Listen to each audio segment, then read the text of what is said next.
శుక్లాంబరధరం విష్ణుం శశివర్ణం చతుర్భుజం ప్రసన్నవదనం ధ్యాయేత్ సర్వవిఘ్నోపశాంతయే. గురుర్బ్రహ్మా గురుర్విష్ణుః గురుర్దేవో మహేశ్వరః గురుస్సాక్షాత్ పరం బ్రహ్మ తస్మై శ్రీగురవై నమః. వాగర్ధావివ సంపృక్తౌ వాగర్ధ ప్రతిపత్తయే జగతః పితరౌ వందే పార్వతీ పరమేశ్వరౌ. సూక్తిం సమగ్రయతున స్వయమైవ లక్ష్మీః శ్రీరంగరాజమహిషీ మధురైఃకటాక్షైః వైదగ్ధ్యవర్ణగుణగుంభనగౌరవైర్యాం కండూలకర్ణకుహరాः కవయోధయంతి. హైమోధ్వపుండ్రమజహన్మకుటం సునాసం మందస్మితం మకరకుండలచారుగండం బింబాధరం బహుళదీర్ఘకృపాకటాక్షం శ్రీవేంకటేశముఖమాత్మని సన్నిధత్తాం. విమలపటి కమలకుటి పుస్తకరుద్రాక్షశస్తహస్తపుటి కామాక్షి పక్ష్మలాక్షి కలిత విపంచి విభాసి వైరించి. నారాయణం నమస్కృత్య నరం చైవ నరోత్తమం దేవీం సరస్వతీం వ్యాసం తతో జయముదీరయేత్. హరి ఓం. పరమేశ్వర స్వరూపమైన సభకు నమస్కారం. శ్రీకృష్ణ పరమాత్మ యొక్క అనుగ్రహ విశేషంగా అర్జునుడు తన ప్రతిజ్ఞని నిలబెట్టుకోగలిగాడు. కేవలం అర్జునుడు మాత్రమే వ్యక్తిగతంగా సంతోషించవలసినటువంటి విషయము కాదది. ఎందుచేత అంటే ఆ ప్రతిజ్ఞని నెరవేర్చుకోవడంలో ఏ పాటి వైక్లభ్యం కలిగినా అది పార్థుడు అగ్నిహోత్రమునందు ప్రవేశించవలసినటువంటి భయంకరమైనటువంటి పరిస్థితికి దారితీసేటటువంటి ప్రతిజ్ఞ. అర్జునుడు సైంధవుణ్ణి వధించిన తరువాత శ్రీకృష్ణ పరమాత్మతో కలిసి రథంలో బయలుదేరి ధర్మరాజు గారి యొక్క దర్శనానికి వచ్చాడు. ఇద్దరు ధర్మరాజు గారికి నమస్కరిస్తే ధర్మరాజు గారు ఎంతో సంతోషంతో వాళ్ళిద్దరినీ కూడా ఆలింగనం చేసుకుని అర్జునుడితో మాట్లాడుతూ అంటాడు, చేనిత్తురు కాకుండంగా ఆ సైంధవుని చంపి క్రమ్మర మీరల్ రానోచితి నా భాగ్యం బేన పొగడు నట్టిదయ్య నీతని కరుణన్. ఓ అర్జున, ఏమి ఆశ్చర్యం! నిజంగా చేతికి ఏ విధమైనటువంటి నెత్తురు అంటుకోవలసినటువంటి అవసరం లేకుండా మీరిద్దరూ ఆ సైంధవుణ్ణి సంహరించి తిరిగి రావడం అనేటటువంటిది కేవలం నా యొక్క పుణ్య విశేషం. నేను చాలా అదృష్టశాలిని. అందుకే మీరిద్దరూ ప్రతిజ్ఞని పూర్తి చేసుకుని తిరిగి వచ్చిన తరువాత చూడడం సంభవించింది. ఇదంతా ఈ మహానుభావుని యొక్క అనుగ్రహ విశేషంగానే సాధ్యమైంది అని శ్రీకృష్ణ పరమాత్మని చూపించాడు. ఏన పొగడునట్టిదయ్యే ఈతని కరుణన్. కేవలం ఈ కృష్ణ పరమాత్మ యొక్క అనుగ్రహ విశేషం చేతనే ఈ కార్యం సాధింపబడింది అని. అప్పుడు ధర్మరాజు గారు శ్రీకృష్ణుడి గురించి మాట్లాడుతూ అంటాడు, దేవాసుర సంఘంబులు నీ వలిగిన రూపడంగు నీ కూరిమి సౌఖ్యావహమికి అఖిల జగములకు దేవా భవద్భక్తులరుల తీర్చుట అరుదే. శ్రీకృష్ణ పరమాత్మ యొక్క తత్వాన్నంతటినీ కూడా ధర్మరాజు గారు చాలా సూక్ష్మంగా ఆవిష్కరిస్తున్నాడు. దేవాసుర సంఘంబులు నీ వలిగిన రూపడంగు. దేవతలు కానీ దైత్యులు కానీ ఇద్దరిలో ఎవరైనా కూడా ఆయన కానీ కోపం చెందితే ఇక నామరూపాలు లేకుండా పోవలసినటువంటి పరిస్థితి ఏర్పడుతుంది, నశించిపోతారు. నీ కూరిమి సౌఖ్యావహమఖిల జగములకు. నీవు ఎవరిని ప్రేమిస్తావో, నీ దయ ఎవరి యందు ఉంటుందో వారు సమస్తమైనటువంటి సౌఖ్యములను అనుభవిస్తారు అనేటటువంటిది నిస్సందేహమైనటువంటి విశేషం. దేవా భవద్భక్తులరుల తీర్చుట అరుదే. భవద్భక్తులు, నీ యొక్క భక్తులు ఎవరైతే ఉంటారో వాళ్ళ యొక్క వాళ్ళ శత్రువుల్ని దునుమాడి వాళ్ళు సంతోషంగా ఉండేటట్టుగా చూడడం నీకు ఆశ్చర్యకరమైనటువంటి విషయమా? అది ఎప్పుడూ నువ్వు చేసేదే కదా అని. నిజంగా నీకు ఈ లక్షణం ఉండబట్టి, నువ్వు నిరంతరం మమ్మలను కాపాడుతుండబట్టి మేమిలా గట్టెక్కి సైంధవుణ్ణి సంహరించి ప్రతిజ్ఞ నిలబెట్టుకుని ఇవాళ మిగిలిన యుద్ధాన్ని కొనసాగించడానికి కావలసినటువంటి పరిస్థితిని ఏర్పాటు చేసుకోగలిగాం. నీ అనుగ్రహం లేకపోతే నిజానికి సైంధవుణ్ణి వధించడం అనేటటువంటిది సాధ్యమయ్యే విషయమా? కాబట్టి దేవాసుర సంఘంబులు నీ వలిగిన రూపడంగు నీ కూరిమి సౌఖ్యావహమఖిల జగములకు దేవా భవద్భక్తులరుల తీర్చుట అరుదే అని శ్రీకృష్ణ పరమాత్మని స్తుతి చేసి ధర్మరాజు గారు చాలా సంతోషాన్ని ఆవిష్కరించాడు. తర్వాత యుద్ధం ప్రారంభం అవ్వవలసినటువంటి సమయం ఆసన్నమైపోయింది. మరునాడు తెల్లవారిపోయింది. తెల్లవారిపోయిన తర్వాత రెండు పక్షములలో ఉండేటటువంటి వీరులు యుద్ధానికి సిద్ధపడాలి. అటువంటి సమయంలో దుర్యోధనుడు ద్రోణాచార్యుల వారి దగ్గరికి వెళ్ళాడు. వెళ్ళి ద్రోణాచార్యుల వారితో మాట్లాడుతూ, బల్లిదుడగు భీష్ము పడవయిచి సోదరవర్గంబు తాను అనర్గళముగ్రాలుడు నీచి శిఖండి ఇంతకు మున్న పొలిసే నేడక్షౌహిణులు కిరీటి చేత సైంధవు పాటు చెప్పజిట్టలు నాకు భూని మేలించి కాంబోజ విభుడు జలసంధుడును సుదర్శనుడును లోనుగా కలుగు భూపతులు పెక్కెండ్రు నేడు కలన కూలిరి వీరి లోకంబయైన నుండే పాంచాల బలమును పాండవులను దండినై తెగచూచిన నుండే కాక ఎట్లు వాయు నా కిందర రుణము చెప్పుమా. ద్రోణాచార్యుల వారితో మాట్లాడుతూ అంటున్నాడు, ఆ భీష్మాచార్యుల వారు చాలా బలం కలిగినటువంటి వాడు. అటువంటి భీష్మాచార్యుల వారిని కూడా ఆ శిఖండి మొదలైనటువంటి వాళ్ళందరూ కూడా పడగొట్టగలిగారు. ఇప్పుడు వాళ్ళందరూ ఎంతో సంతోషంగా హాయిగా వాళ్ళ సోదరవర్గంతో ఉన్నారు. మన సైన్యం 7 అక్షౌహిణులు ఇప్పటికి నశించిపోయింది. అర్జునుడు సైంధవుణ్ణి సంహరించినటువంటి సందర్భాన్ని ఆలోచిస్తే అసలు చాలా ఆశ్చర్యజనకంగా ఉంది. నా కోసం వాళ్ళ యొక్క ప్రాణాలు లెక్క పెట్టకుండా వచ్చి నాకు సహకారం చేసి యుద్ధం చేసినటువంటి వారు ఎందరో నిన్నటి రోజు నిహతులైపోయారు. ఇంతకు ముందు కొంతమంది మడిచిపోయారు. కాంభోజరాజు అలాగే మిగిలినటువంటి రాజులు ఎందరో నా కోసం శరీరాన్ని త్యాగం చేశారు. ఇప్పుడు వాళ్ళందరి విషయంలో నేను చెయ్యడానికి 2 మార్గాలు ఉన్నాయి. ఒకటి, వాళ్ళందరూ వెళ్ళినటువంటి వీరస్వర్గాన్ని నేను కూడా అలంకరించడం, లేదా ధర్మరాజాదులను ఈ యుద్ధభూమిలో సంహరించి ఓడించి రాజ్యాన్ని పొందగలగడం. ఈ 2 తప్ప నాకు వేరొక మార్గం కనపట్టలేదు. మూడవ మార్గం ఏదైనా నీకు కనపడితే నాకు చెప్పవలసింది అంటూ ద్రోణాచార్యుల వారిని ఎత్తి పొడవడం కోసమని నరుడనుగుబంటు కావున బొరిగొన జొరవీవు సూతపుత్రుడొకడు మార్తుర మార్కొనియడు అతనికి విరువును గరతలను లేవు వీరుండగుటన్. ఆ ద్రోణాచార్యుల వారి యొక్క మనసుని చిన్నపుచ్చి మాట్లాడుతూ ఉంటాడు. ఎందుకని అంటే దుర్యోధనుడికి మనసులో ఎప్పుడూ కోరిక ఏమిటంటే భీష్ముడు ద్రోణుడు తనకి పళ్ళెంలో ఏదో పలహారం తీసుకొచ్చినంత తేలికగా విజయాన్ని తీసుకొచ్చి పెట్టేస్తే, వాళ్ళ శక్తిని అడ్డుపెట్టి పాండవుల్ని చంపేస్తే తను రాజ్యం అనుభవించాలి. వాళ్ళు ముందు నుంచి ఏం చెప్తున్నారు అన్న విషయానికి ఎక్కువ ప్రాధాన్యత ఇవ్వడు. అందుకే చెప్పిన మాట వినేటటువంటి లక్షణం లేనివాడు కాబట్టి 1కి 10 మాటలు అదే మాట్లాడుతూ ఉంటాడు. అందుకే ద్రోణుడితో ఆయన మనసు నొచ్చుకునేటట్లుగా మాట్లాడుతూ నరుడనుగుబంటు కావున బొరిగొన జొరవీవు. అర్జునుడంటే నీకు చాలా ఇష్టం కాబట్టి అర్జునుడిని నువ్వు ఏమీ చెయ్యవు. ఇంకా సూతపుత్రుడొకడు మార్తుర మార్కొనియడు. ఆ సూతపుత్రుడైనటువంటి కర్ణుడు ఒకడు ఉన్నాడే, పాపం ఆయన మాత్రం ఏమీ సందేహం లేకుండా శత్రువుల్ని పరిమార్చడానికి ప్రయత్నం చేస్తూ ఉంటాడు. సూతపుత్రుడొకడ మార్తుర మార్కొనియడు అతనికి వెరవును కరతులను లేవు వీరుండగుటన్. ఆ కర్ణుడు ఉపాయం తెలియనటువంటి వాడు. ఏ పద్ధతిలో విడితే విజయాన్ని సాధించవచ్చు అనేటటువంటి మార్గం ఆలోచించలేడు. ఒక్కొక్క కార్యం చేయడం చాలా కష్టపడి చేయవలసినటువంటి పరిస్థితి ఉంటుంది. ఒక్కొక్కడు మేధాశక్తితో దాన్ని సులభంగా సాధిస్తాడు.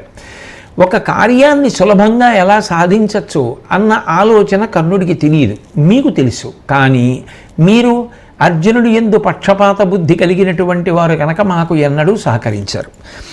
ఇక కర్ణుడి యందు ఇంకొక మంచి లక్షణం ఉంది. ఏమిటిది అంటే ఆయన ఏ విధమైనటువంటి దుశ్చేష్టలు చెయ్యడు. మనసులో ఒకటి పెట్టుకొని పైకి ఒకలా మాట్లాడుతూ ఒకలా పనిచేస్తూ ప్రవర్తించడం ఆయనకి రాదు. అంటే దుర్యోధనుడి యొక్క ఉద్దేశ్యం ఏమిటి? మీకు శక్తి ఉన్నా మీరు పైకి ఒకటి మాట్లాడినా మీరు దానిని అమలు చెయ్యరు. అదే కర్ణుడైతే సులభంగా కార్యాన్ని సాధించడం తెలియదేమో కానీ మనసులో ఒకటి పెట్టుకొని పైకి ఒకటి చేసేటటువంటి వాడు మాత్రం కాదు. అంటే ఆ మాట చురుక్కున ద్రోణుడికి అంటుకోవాలనేటటువంటి అనేది దుర్యోధనుడి యొక్క భావన. తన ఓటమికి, సైంధవుడి మరణానికి ఎవరినో ఒకళ్ళని బాధ్యుల్ని చేసేటటువంటి ప్రయత్నం చేస్తూ ఉంటాడు తప్ప తాను చేసింది ఎంతవరకు, తాను విన్నది ఎంతవరకు, తాను ఆచరించింది ఎంతవరకు అన్నది మాత్రం ఎప్పుడూ అంతఃపరిశీలనం చేసుకోడు. ఇది అత్యంత ప్రమాదకరమైనటువంటి లక్షణం.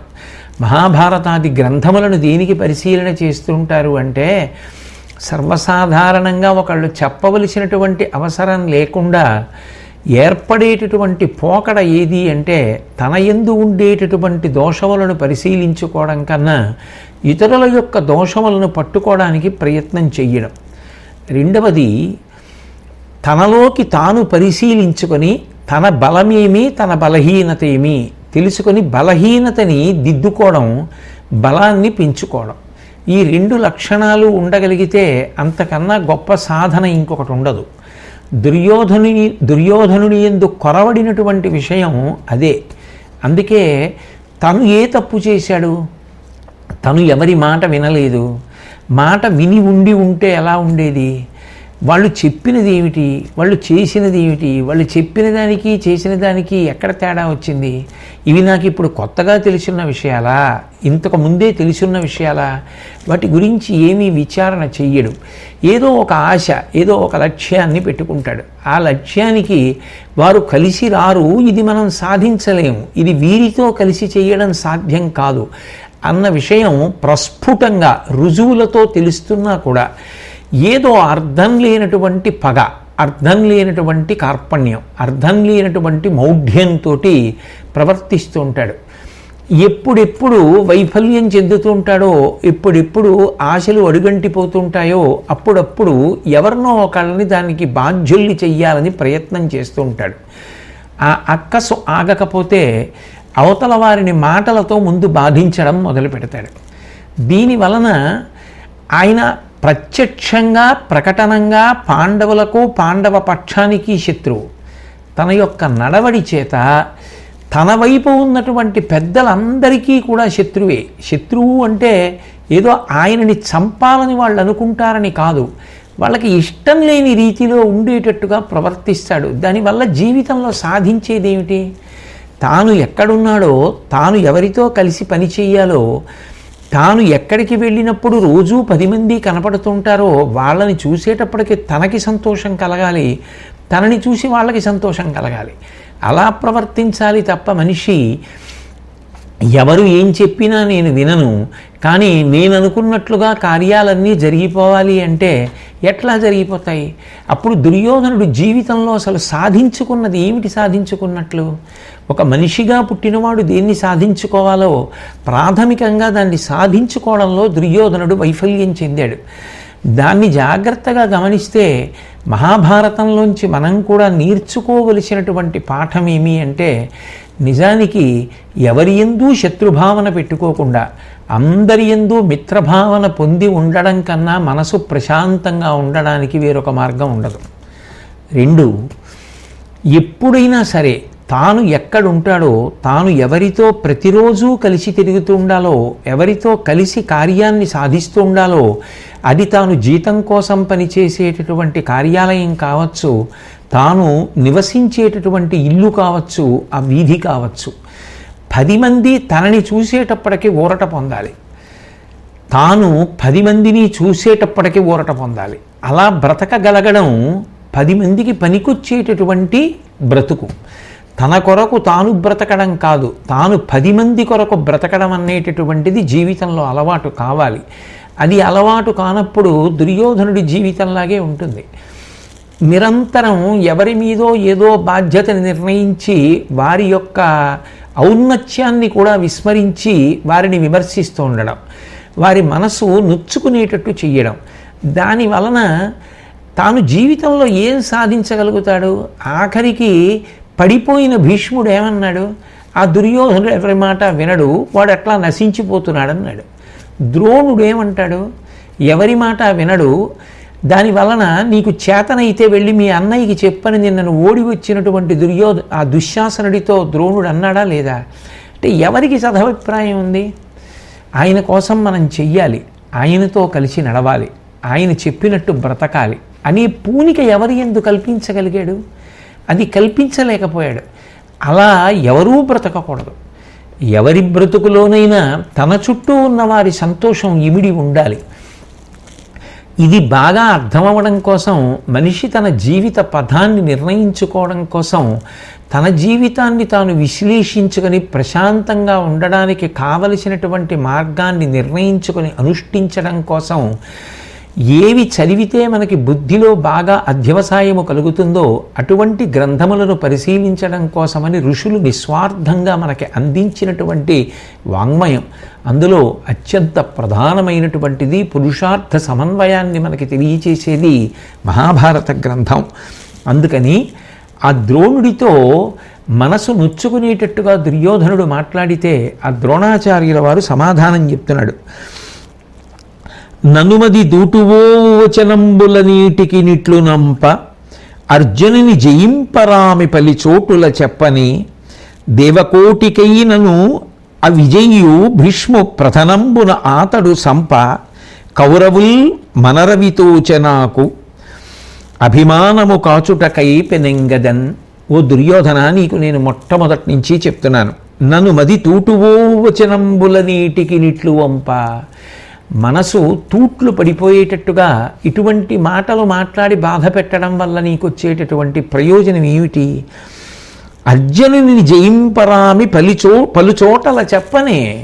అర్జునుణ్ణి గెలవడం అనేటటువంటిది సాధ్యం కాదు అని నేను అనేక సందర్భాల్లో నీకు చెబుతూనే వస్తున్నాను. దేవకోటికైనను విజయ్యు భీష్ము ప్రథనంబున ఆతడు సంప. అసలు ఏ కారణం చేత కూడా చంపడానికి సాధ్యం కానటువంటి, ఎప్పుడూ విజయ పరంపరలను మాత్రమే అందుకునేటటువంటి ఆ భీష్మాచార్యులంతటి వారిని యుద్ధంలో ఆ అర్జునుడు పడగొట్టాడు. కాబట్టి కౌరవుల్ మనరనితోచే నాకు. అటువంటి అర్జునుడు కృష్ణ పరమాత్మ యుద్ధం చేస్తుంటే ఇక కౌరవులు ఎలా బ్రతుకుతారు? కాబట్టి కౌరవులు బ్రతకలేరు. అభిమానము కాచుటకై పెనెంగదన్. మరి దేనికి యుద్ధం చేస్తున్నావు అని నువ్వు అంటావేమో. నాకు ఎప్పుడో తెలుసు, కృష్ణార్జునులు వైరిపక్షంలో ఉండగా కౌరవులు గెలవరు. మరి తెలిసి యుద్ధం ఎందుకు చేస్తున్నావు అంటే ఆత్మగౌరవము అని ఒక మాట ఉంది. ఆ మాట ప్రకారం ఏమిటంటే యువతల వైపు ఉన్నప్పుడు త్రికరణ శుద్ధిగా నేను చెయ్యగలిగినది చెయ్యాలి, నేను ఏది చెయ్యలేనో దాన్ని ఇప్పుడు కాదు ఎన్నో మాటలు చెప్పాను. అర్జునుడితో యుద్ధం చెయ్యడం ఎవరికీ సాధ్యం కాదు అని అర్జునుని జయింపరామి పలుచోటుల చెప్పని. ఇప్పుడు కాదు ఎన్నిసార్లు చెప్పాను అర్జునుడిని గెలవలేనని. కాబట్టి భీష్ముడంతటి వాడు పడిపోయాడు కదా. దేవతలే జయింపరా అన్నటువంటి భీష్ముడినే పడగొట్టినటువంటి అర్జునుడితో యుద్ధం చేసి యుద్ధంలో గెలుపు పొందుదామని ఎలా అనుకుంటున్నావు? అది సాధ్యం కాదని చెప్పాను. అది నీ తలకెక్కలేదు. ఎక్కనప్పుడు నేనేం చేస్తాను? ఆనాడు శకునిని అడ్డుపెట్టి పాచికలు ఆడించావు. ఆనాడు శకుని వేసినటువంటి పాచికల యొక్క ఫలితం ఇప్పుడు అర్జునుడి గాంధీవం నుంచి వినిర్ముక్తమవుతున్నటువంటి బాణ పరంపర. కాబట్టి అప్పుడు అది నీకు సంతోషాన్ని ఇచ్చింది. ఇప్పుడు ఈ బాణ పరంపరని కూడా నువ్వు ఎదుర్కొనాలి. దాన్ని ఆపడం ఎవరికి సాధ్యం అవుతుంది? భూరమణ విదురుడు అమ్మి వారింపగా అతుల పుణ్యవతి కృష్ణను మీ వారెల్ల చూడబరచిన క్రూరపు పాపంబు ఫలము కుడువకయున్నే. విదురుడు చెప్తున్నా సరే ఆ రోజున విన్నావా? పరమధర్మమూర్తి ఆ విదురుడు.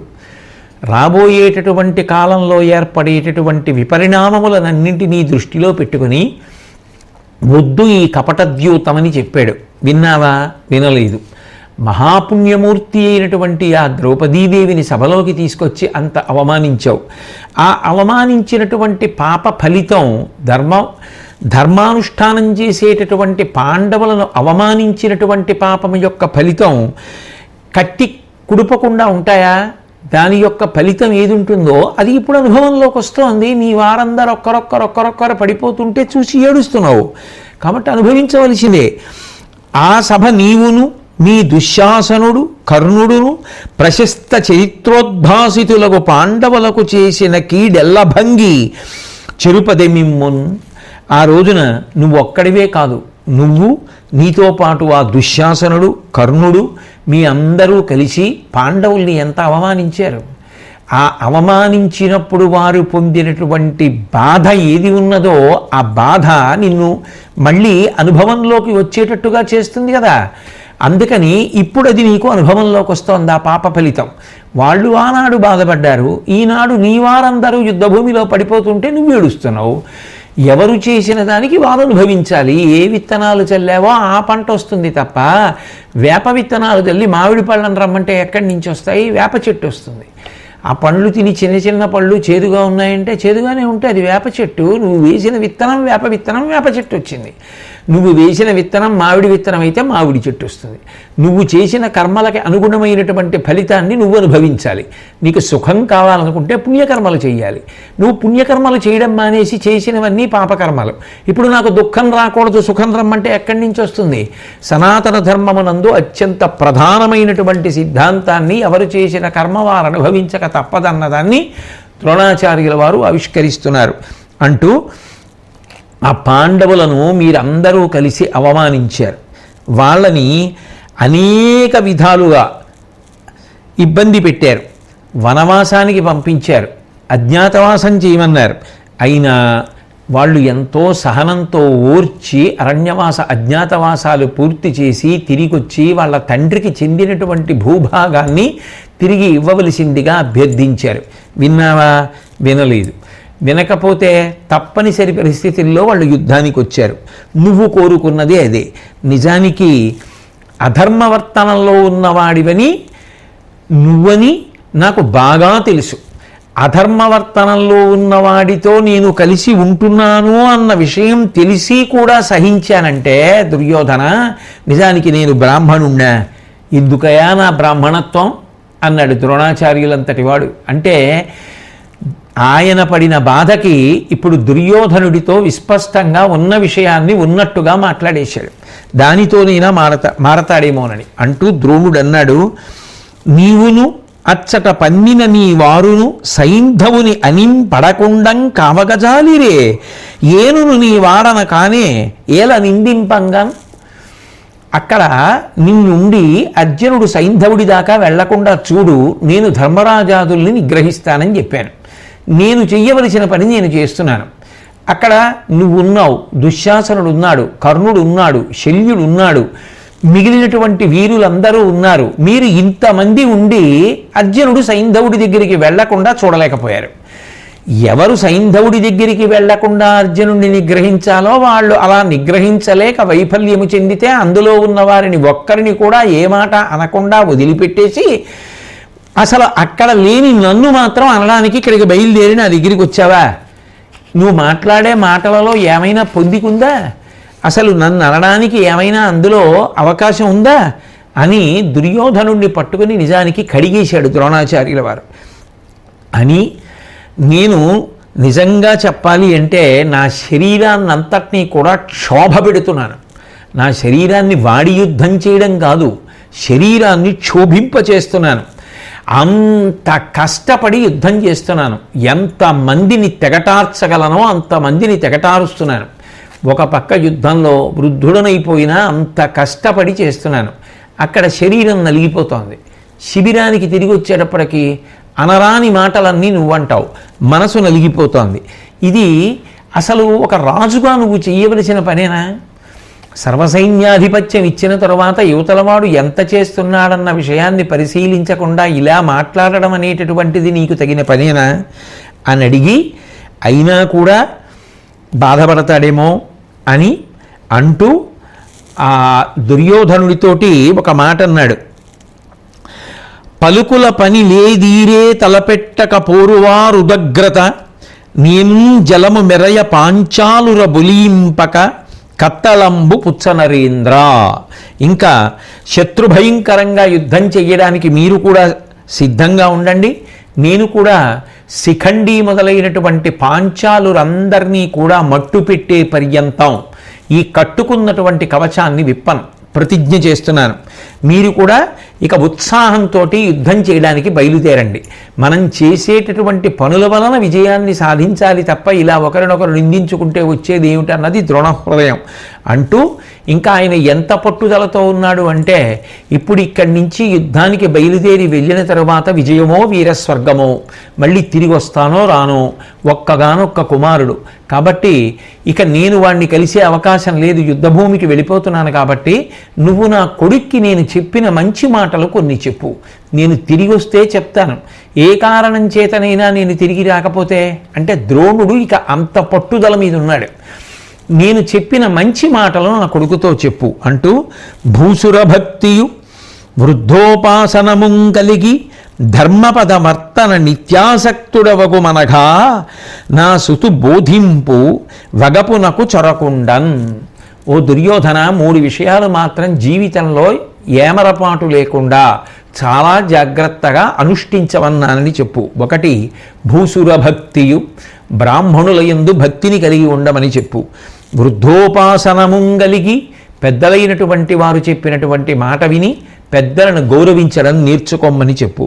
ధర్మపదవర్తన నిత్యాసక్తుడవగు మనగా, ఎప్పుడూ కూడా ధార్మికమైనటువంటి మార్గంలో ప్రవర్తించు తప్ప ధర్మాన్ని విడిచిపెట్టి అధర్మాన్ని పట్టుకుంటే ఫలితం ఏదో వెంటనే కంటికి కనపడుతుందన్న ఉద్దేశ్యంతో ధర్మ పరిత్యాగము చెయ్యవద్దు.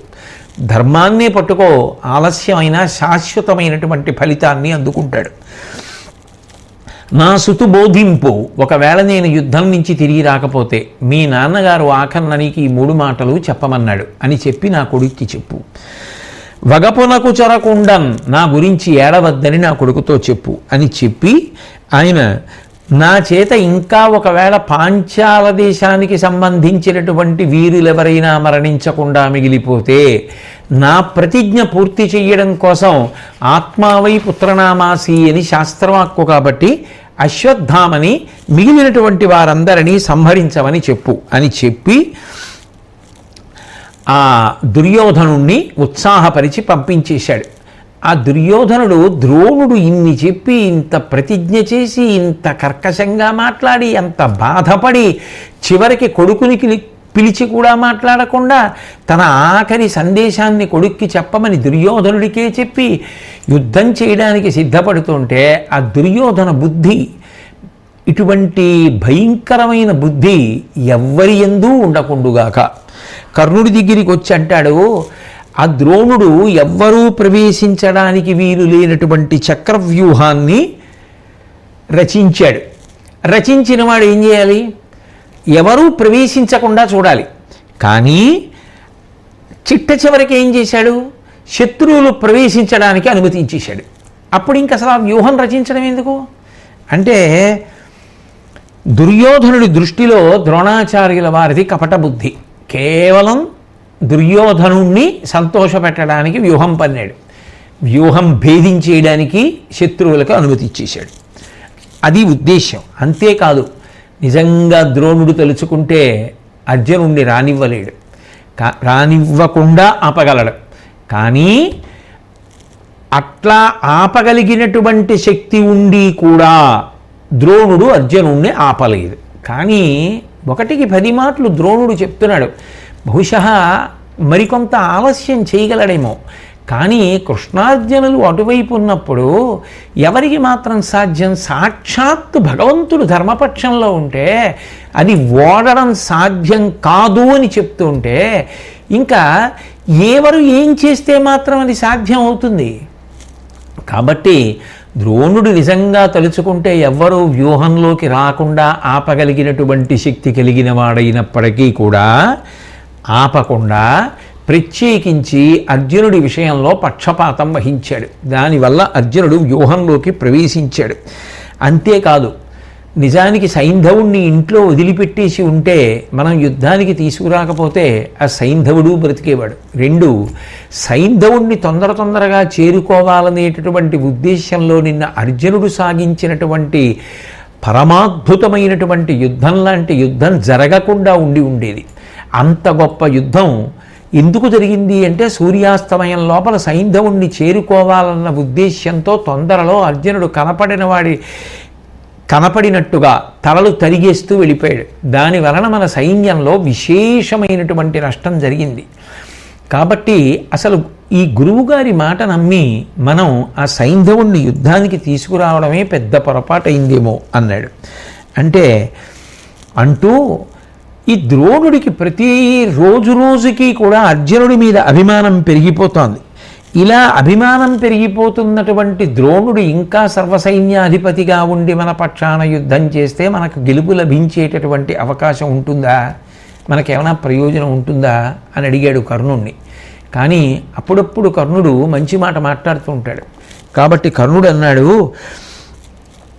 అనవిని కర్ణుడిట్లనియే అగ్గురుదూరగనేలా ఆతడోపినటుల పోరుగాక నరువీరములావును ఎక్కుడైన వాని నుడుపవచ్చుని విధియ నేర్చు విషంబిడి ఇల్లు కాల్చి కాననమునకేగ చేసి ఒక నాశము కంటిమే కొంతి సంతతికిన్.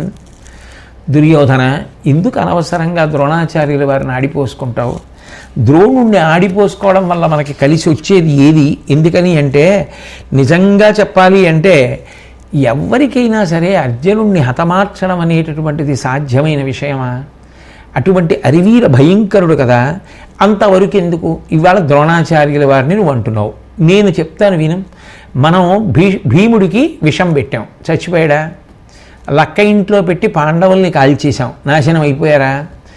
కపటద్యూతంలో వాళ్ళ రాజ్యాన్ని హరించి అరణ్యవాసానికి అజ్ఞాతవాసానికి పంపాం, వాళ్ళకి ఏమైనా ఆపద కలిగిందా?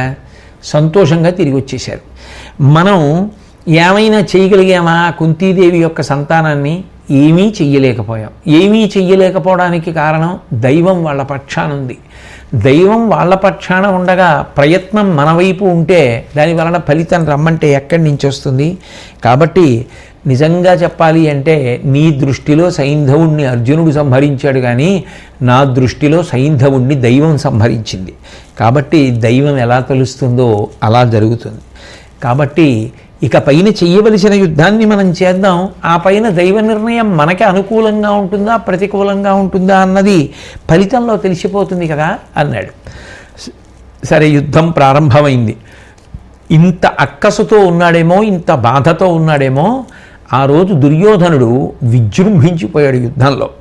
అంత గొప్ప విజృంభణంతో పాండవుల యొక్క చతురంగ బలాల్ని దునుమాడడం మొదలుపెట్టాడు. ధర్మరాజు గారు దుర్యోధనుడి యొక్క విజృంభణాన్ని చూసి స్వయంగా తానే దుర్యోధనుడిని ఎదుర్కొని గొప్ప యుద్ధం చేసి దుర్యోధనుడు తన రథంలో మూర్ఛపడిపోయేటట్లుగా చేశాడు. ఆ చూసినటువంటి సైన్యం అందరూ ఏమనుకున్నారంటే దుర్యోధనుడు మరణించాడు అనుకున్నారు. అనుకుని వాళ్ళందరూ కూడా దిక్కులు పట్టి పారిపోయారు. ఈలోగా దుర్యోధనుడు మరణించలేదు, బ్రతికే ఉన్నాడు. ధర్మరాజు విజృంభించాడు. దాని వలన ఇంత ఆపద కలిగిందని తెలుసుకున్నటువంటి ద్రోణుడు విజృంభించి యుద్ధం ప్రారంభం చేశాడు. అడ్డు వెళ్ళినటువంటి శిబి అనబడేటటువంటి రాజుని చంపేశాడు. భీముడు ఆ యుద్ధంలో ద్రోణాచార్యుల వారితో పోరాడుతూ కౌరవ సైన్యాన్ని కలతపెట్టాడు. తనదైనటువంటి శైలిలో రథంలో నిలబడి యుద్ధం చేస్తూ, అవసరమైనప్పుడు రథంలోంచి భూమి మీదకి దిగి యుద్ధం చేస్తూ, బాణములను ప్రయోగిస్తూ, గదని ప్రయోగిస్తూ, గదాయుద్ధం చేస్తూ భీముడు చేసినటువంటి అరివీర భయంకరమైనటువంటి యుద్ధంలో కళింగకు చెందినటువంటి ధ్రువ, జయరాతులనబడేటటువంటి వారు మరణించారు. అంతేకాకుండా భీముడు కౌరవ కుమారులైనటువంటి దుర్మదుడు, దుష్కరుడు అనబడేటటువంటి ఇద్దరినీ కూడా ఒకరిని కాలితోటి ఒకరిని చేతితోటి కొట్టి చంపేశాడు. ఆ తర్వాత అక్కడ ఉన్నటువంటి రాజులందరూ కూడా చూసి ఆశ్చర్యపోయి అసలు ఈ భీముడు సామాన్య మనుష్యుడేనా, ఇంత భయంకరమైనటువంటి యుద్ధం చేస్తాడని ఆ భీముడి యొక్క ఆటోపం చూసి భయపడిపోయి అందరూ కూడా పరిగెత్తి పారిపోయారు. అటువంటి సమయంలో ఆ ఘటోత్కచుని కుమారుడైనటువంటి అంజనపర్వుడు అనబడేటటువంటి వాడు అశ్వత్థామని ఎదుర్కొన్నాడు. అశ్వత్థామ ఆ ఘటోత్కచుడి కుమారుడైనటువంటి అంజనపర్వుడి యొక్క తల నరికేశాడు. వెంటనే ఘటోత్కచుడు అశ్వత్థామ మీదకి యుద్ధానికి వచ్చాడు.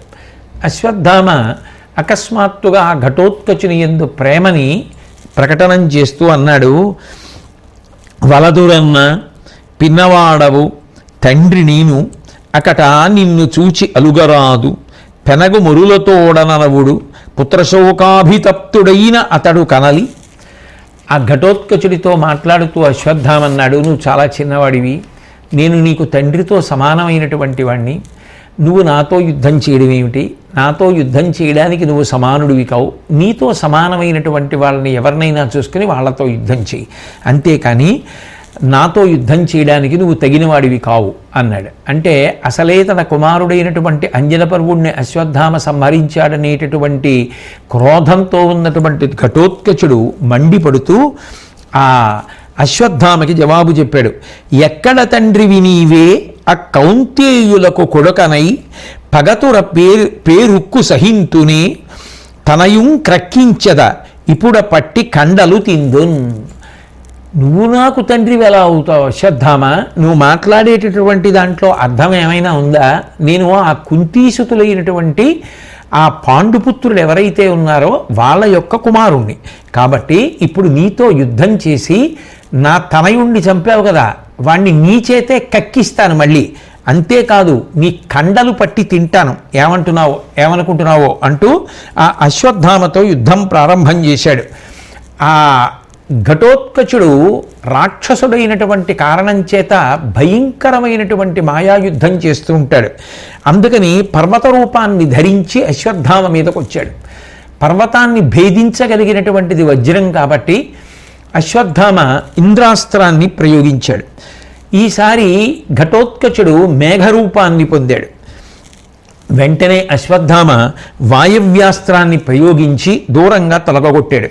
ఈ విధంగా అశ్వత్థామకి ఘటోత్కచుడికి ఇద్దరి మధ్య సంకుల సమరం నడుస్తోంది. ఆ నడుస్తున్నటువంటి సమయంలో అశ్వత్థామ ఆ రోజున తన యొక్క రౌద్ర రూపాన్నంతటినీ కూడా ప్రదర్శించాడు. ఒక అక్షౌహిణి సైన్యాన్ని చంపేసి ద్రుపదుని యొక్క కుమారులు ఆ అశ్వత్థామని ఎదుర్కొంటే సురధుడు, శత్రుంజయుడు, బలానీకుడు, వృషధ్రుడు, జయానీకుడు, జయుడు, చంద్రసేనుడు అనబడేటటువంటి వారందరినీ కూడా అశ్వత్థామ సంహరించాడు. అలాగే వీళ్ళని క్షణంలో చంపేసినట్లుగా చంపేసి కుంతిభోజుడి యొక్క కుమారులందరూ కూడా అశ్వత్థామ మీదకి యుద్ధానికి వెడితే 13 ఆ కుంతిభోజుని యొక్క కుమారుల్ని 13 బాణాలతో సంహరించాడు. అలాగే ఆ ఘటోత్కచుడి మీద మృత్యుదండం లాంటి బాణాన్ని ప్రయోగిస్తే ఆ ఘటోత్కచుడు రథం మీద మూర్ఛపోయాడు. అది చూసి తన కుమారుడికి చాలా ఆ సంకటమైనటువంటి స్థితి కలిగింది అనేటటువంటి ఉద్వేగంతో భీముడు కూడా వచ్చి యుద్ధంలో కలిసిన తర్వాత సోమదత్తుడు యుద్ధానికి వచ్చాడు. సోమదత్తుడు, భూరిశ్రవుడు, బాహ్లికుడు వీళ్ళందరూ 3 తరాల వాళ్ళు కదూ. వెంటనే ఆ సోమదత్తుడు యుద్ధానికి వస్తే సాత్యకి ఒక బాణంతో కొట్టాడు. ఘటోత్కచుడు ముద్గరాయుధంతో కొట్టాడు. ఈ 2 దెబ్బలకి సోమదత్తుడి శరీరంలో చాలా బాధ కలిగి తూలి పడిపోయాడు. ఆ కుమారుడు పడిపోయాడు అనేటటువంటి బాధతో బాహ్లికుడు వచ్చాడు. బాహ్లికుడు శంతన మహారాజు గారి యొక్క సోదరుడు, అంటే ఎంత వృద్ధుడు అయినా కూడా నిజంగా యుద్ధ ప్రారంభం నుంచి ఇంత గొప్ప యుద్ధం చేస్తూ ఉన్నాడు అంటే, తృణప్రాయంగా ప్రాణములను అర్పించి వీరస్వర్గం పొందాడు అంటే, పోతే యుద్ధంలో పోవాలి అని భావించి ఆనాటి క్షాత్రధర్మాన్ని అలా పాటించగలిగాడు అంటే, నిజంగా ఒక్కొక్కసారి ఆలోచించినప్పుడు వాళ్ళకి జీవితం మీద ఉన్నటువంటి స్పష్టమైన అవగాహన, వాళ్ళ త్యాగబుద్ధి, సిద్ధాంతమునకు కట్టుబడి ఉండగలిగినటువంటి వాళ్ళ ప్రజ్ఞా విశేషం అద్భుతంగా అనిపిస్తాయి. కళ్ళ ముందు కుమారుడే పోయినా మనవడే పోయినా అంత పూనికతోటి ఆ యుద్ధం చేయగలిగినటువంటి ఆత్మస్థైర్యం నిజంగా ప్రశంసనీయం. ఆ బాహ్లికుడు యుద్ధానికి వచ్చాడు. బాహ్లికుడు భీముడి మీద గొప్ప శక్త్యాయుధాన్ని ప్రయోగించాడు. ఆ ఆయుధం తగిలినటువంటి కారణం చేత భీముడు ఒక్క క్షణం మూర్ఛపోయాడు. మళ్ళీ వెంటనే తెప్పరిల్లి ఒక ముద్గరాయుధంతో ఆ బాహ్లికుణ్ణి కొట్టాడు. అది ఇనుప రోకలి. ఆ దెబ్బకి ఆ బాహ్లికుని యొక్క తల బ్రద్దలైపోయి నెత్తురు వరదలా కారిపోయింది.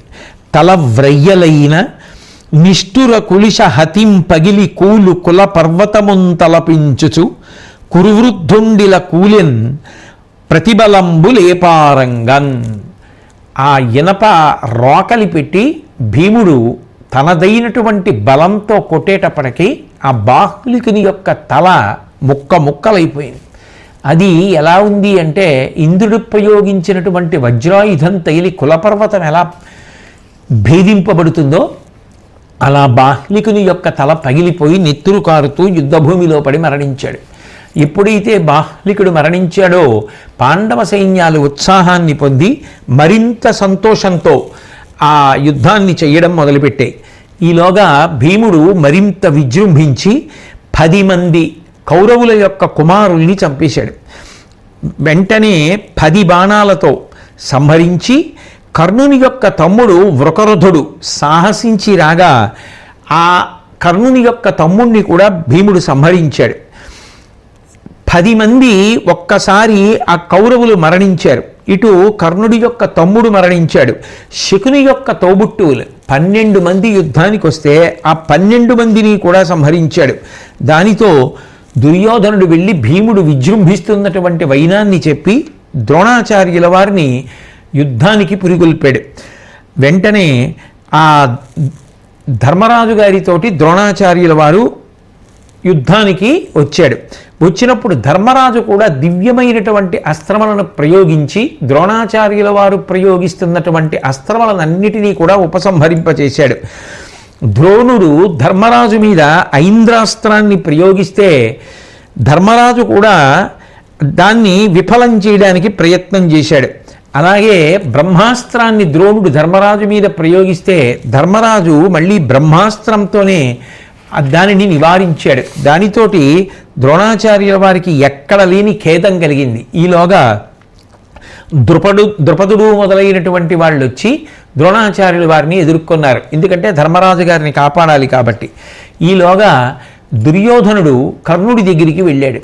వెళ్ళి కర్ణుడితో మాట్లాడుతూ పాండవ పాంచాలాదులు గండు మిగిలి బెట్టు దరుమ కౌరవ బలమొండొండ కలంగెడు నీదగు దండితనము చూపి కావదగు తరివచ్చన్.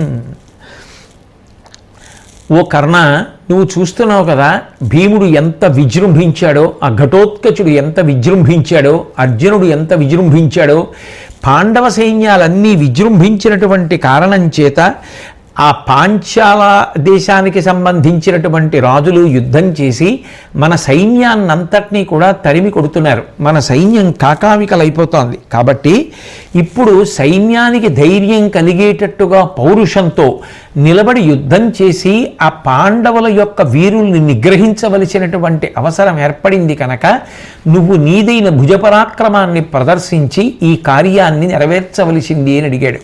అంటే కర్ణుడు దుర్యోధనుడితో జవాబు చెప్తూ అన్నాడు, చంపంజాలుదు నేను కండన భుజాశక్తిన్నరున్ వెండి మర్దింపంజుల్కన భీమముఖ్యుల భవత్తేజంబు రాజ్యంబు పాలింపంబు నిన ఏను గల్గగరిపుల్ జృంభింతురే చూడునా తెంపుం పెంపును నంచు కర్ణుడు మహోదీర్ణాకృతిన్ పొల్చినన్.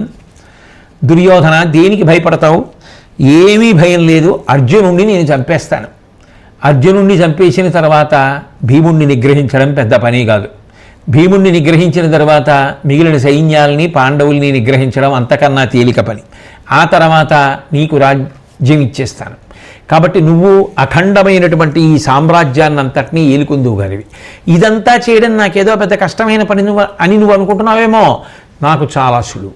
చాలా తేలికగా ఆ అర్జునుడిని చంపేసి భీముడిని నిగ్రహించేసి పాండవుల్ని ఓడించేసి సైన్యాల్ని తరిమి కొట్టేసి పాండవ సైన్యాన్ని చంపేసి నీకు రాజ్యం ఇప్పించకపోతే నేనెందుకు, తప్పకుండా పనిచేస్తానన్నాడు. ఈ దర్పంతో కూడినటువంటి మాటలు మాట్లాడుతుంటే అక్కడే ఉన్నటువంటి కృపాచార్యుల వారు విన్నారు. సహజంగా ఇటువంటి మాటలు వినేటప్పటికీ ఎవరికైనా అసహ్యం వేస్తుంది. కాబట్టి వెంటనే కృపాచార్యుల వారు అన్నారు, అగునగు మేలు మేలు మనుజాధిపుడున్ మహియేలు మాటలవు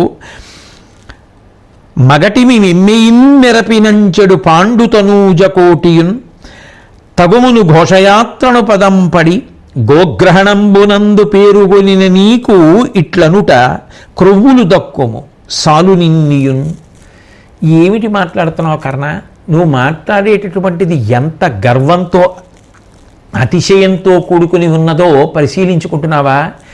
మాటలు మాట్లాడినంత మాత్రం చేత యుద్ధభూమిలో పాండవులు చచ్చిపోతారని అనుకుంటున్నావా? ఇంతకుముందు ఘోషయాత్రలో దుర్యోధనుండి గంధర్వులు తరివారు. అప్పుడు భీముడు అర్జునుడు విడిపించవలసి వచ్చింది. నువ్వు యుద్ధభూమి విడిచిపెట్టి పారిపోయావు. అట్లాగే గోగ్రహణ సమయంలో అర్జునుడిని ఏమీ చెయ్యలేక పారిపోయావు.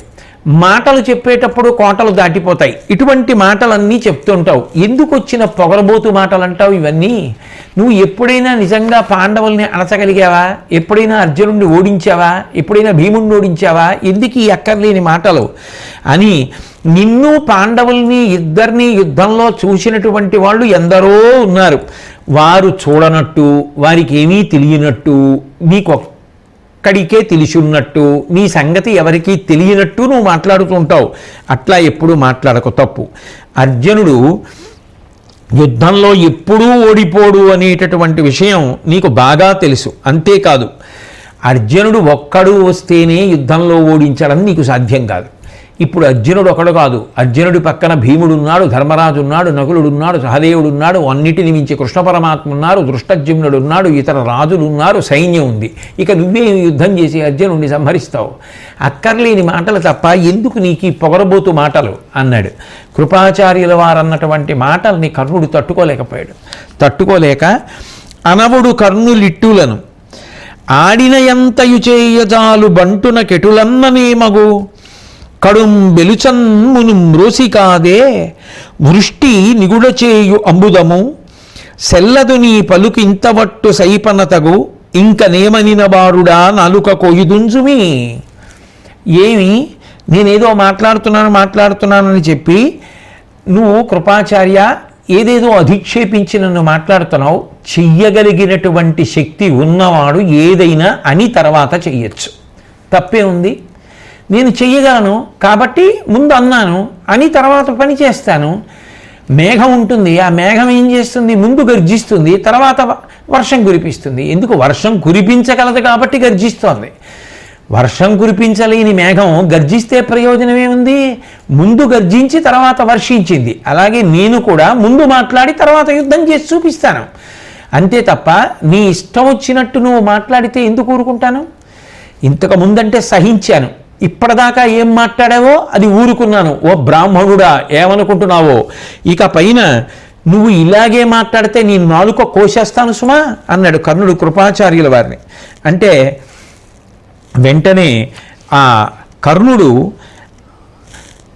ఆ కృపాచార్యుల వారినే ఉద్దేశించి మాట్లాడుతూ అన్నాడు, ఎప్పుడు నువ్వు మాట్లాడినా అర్జునుడిని పొగుడుతావు, అర్జునుడి పక్షంలో ఉన్నటువంటి వాళ్ళని పొగుడుతుంటావు, కానీ మమ్మల్ని మాత్రం ఎప్పుడూ పొగడవు. యువతల పక్షంలో ఉన్నటువంటి నన్ను, ద్రోణాచార్యుల వారిని, అశ్వత్థామని, శల్యుణ్ణి అసమర్థుల్ని చేసి మాట్లాడుతున్నావు. ఎందుకు అంటే అలా మాట్లాడితే మేము మానసికంగా బలహీన పడిపోతామని నీ ఉద్దేశం అని చెప్తుంటే అశ్వత్థామ కోపం పట్టలేక ఒక్కసారి కర్ణుడి మీదకి వచ్చాడు. ఆ కర్ణుడి మీదకి వచ్చినటువంటి అశ్వత్థామని దుర్యోధనుడు అడ్డగించాడు. అవతల పక్షంతో యుద్ధం చెయ్యవలసినటువంటి మనం ఇలా మనలో మనమే యుద్ధం చేసుకుని ఒకళ్ళని తెగటార్చుకుంటే ఇంకా అంతకన్నా అసందర్భమైన విషయం ఇంకొకటి ఉంటుందా అని ఆ దుర్యోధనుడితో పాటుగా కృపాచార్యుల వారు కూడా గబగబా వచ్చి అశ్వత్థామని పట్టుకుని వద్దు వద్దు కర్ణుడి జోలికి వెళ్ళకు అని చెప్తున్నారు.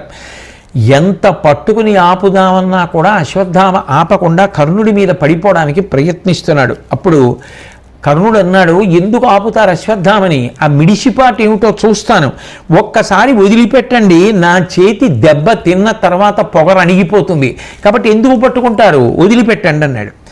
వెంటనే కృపాచార్యుల వారు కర్ణుడి వంక తిరిగి చూసి అన్నారు, ఈ రాజుని చూసి నిన్ను క్షమిస్తున్నాను కర్ణ, ఏమిటో అనుకుంటున్నావు, దుర్యోధనుడు లేకపోతే నీ సంగతి చెప్పి ఉండేవాళ్ళం. కానీ ఇక్కడ రాజు ఉన్నాడు, మనమందరం ఉన్నది రాజు ప్రయోజనం కనుక నిన్ను క్షమించాను, నువ్వు ఏం మాట్లాడినా చెల్లింది, ఇక ఏమీ మాట్లాడద్దు, వెళ్ళిపో ఇక్కడి నుంచి అన్నాడు.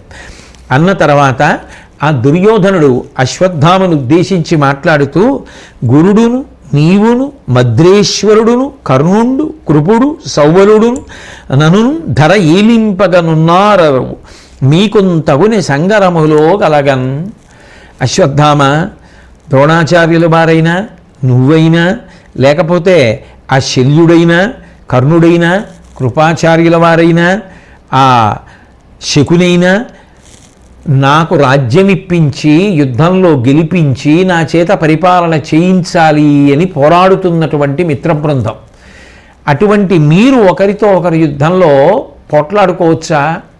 ఇట్లా ఒకరినొకరు దూషించుకొని ఒకరి మీద ఒకరు కత్తులు దూసుకోవచ్చా అంటూ క్షమియింపుమనుడు. అతడు రుషమ పొందిన కర్ణుండు ప్రశాంతుండై విక్రమకేలి సలుప ప్రతి సైన్యము దశ మొగమయ్యే పటుగుణధ్వని సెలగన్. ఆ కర్ణుడి పలుపున దుర్యోధనుడు క్షమించండి, కాబట్టి ఇక్కడతో ఈ విషయం వదిలేసేయండి అని అనగానే ఆ అశ్వత్థామ ఇక రాజంతటి వాడు ఆ మాట అన్న తర్వాత దాన్ని పట్టుకుని ఇక సాగించకూడదు అన్న ఉద్దేశ్యంతో ఊరుకున్నాడు. వెంటనే కృపాచార్యుడు ఊరుకున్నాడు. కర్ణుడు కూడా రథం ఎక్కి ఆ వింటి నారి శబ్దం చేస్తూ యుద్ధానికి బయలుదేరాడు. ఇలా యుద్ధానికి బయలుదేరి వెళ్ళాడో లేదో అర్జునుడి చేతిలో కర్ణుడు చావు దెబ్బతిన్నాడు.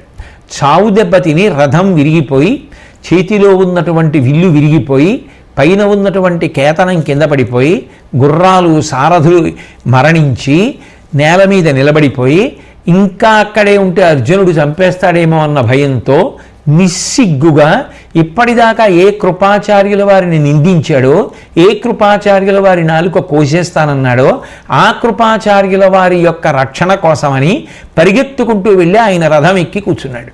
అంటే ఒక్క 5 నిమిషాల క్రితం కృపాచార్యుల వారిని నిందించినవాడు, అర్జునుడిని నేను చంపేస్తానని బీరాలు పలికినవాడు అర్జునుడి చేతిలో అంత ఘోరంగా ఓడిపోయి ఏ విధమైనటువంటి మొహమాటం లేకుండా వచ్చి కృపాచార్యుడి రథం ఎక్కాడు. అప్పుడు దుర్యోధనుడు అర్జునుడితో యుద్ధానికి దిగాడు. ఆ కర్ణుడే పారిపోతే ఇక మిగిలిన సైన్యం ఏది కూడా నిలబడకుండా పారిపోతోంది. ఆ దుర్యోధనుడు వచ్చి నిలువుడు వెరపేటికి నీ కలుగగా గాంధీవి తక్కుగల పాండవులను గెలిచదనిది చూడుడు నా ఎలవు జలము ననుచు నడచెనన్నరు వీమీదన్. వెంటనే ఆ దుర్యోధనుడు వచ్చి, ఎందుకు మీ అందరూ పారిపోతారు, భయపడకండి, నేనున్నాను కదా, నేను సమరాన్ని సాగిస్తాను, ఆ అర్జునుడి యొక్క పరాక్రమాన్ని బలాన్ని అణిచేస్తానని చెప్పి యుద్ధానికి వచ్చాడు. అప్పుడు ఆ అర్జునుడితో అశ్వత్థామ అన్నాడు, అర్జునుడితో యుద్ధానికి వచ్చినటువంటి ఆ దుర్యోధనుడితోటి అశ్వత్థామ ఒక మాట అన్నాడు, నువ్వు రాజువి, నువ్వు అర్జునుడితో యుద్ధానికి దిగడం అంత క్షేమకరం కాదు, కాబట్టి మేము ఆ అర్జునుడితో యుద్ధం చేస్తాం, నువ్వు మిగిలినటువంటి వారితో కలిసి ఇతర సైన్యంతో పోరాడు తప్ప పరమ బలవత్తరమైనటువంటి అర్జునుడితో యుద్ధం అంత మంచిది కాదు, క్షేమకరం కాదని చెప్తే దుర్యోధనుడు వినకుండా ఆ అశ్వత్థామతోటి వాదానికి దిగాడు. నువ్వు మీ తండ్రి కూడా పాండవుల యందు పక్షపాత బుద్ధి కలిగినటువంటి వారు, మీరు తలుచుకుంటే ఎంత గొప్ప యుద్ధమైనా చెయ్యగలరు, మీరు తలుచుకుంటే పాండవులను నిగ్రహించగలరు, కానీ మీరు మీ పౌరుష ప్రతాపాల్ని మాకు అనుకూలంగా ప్రదర్శించరు, మీరు ఎప్పుడూ పాండవుల యొక్క అభ్యున్నతిని కోరుతూ ఉంటారు, ఇటువంటి మిమ్మల్ని నమ్మి నేను యుద్ధానికి వచ్చి మీతో యుద్ధం చేయించి గెలవగలనని ఎట్లా నమ్మడం అని అడిగాడు.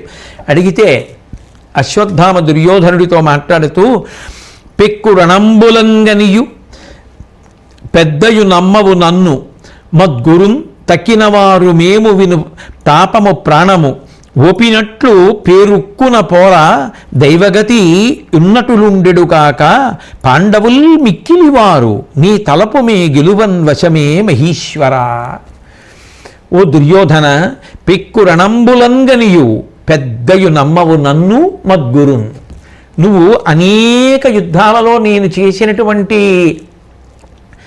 ఆ యుద్ధాన్ని, నా పరాక్రమాన్ని, బాహుబలాన్ని చూశావు, అలాగే మా నాన్నగారు ద్రోణాచార్యుల వారి యొక్క శక్తి ఏమిటో నీకు తెలుసు, అయినా నువ్వు మమ్మల్ని నమ్మావు.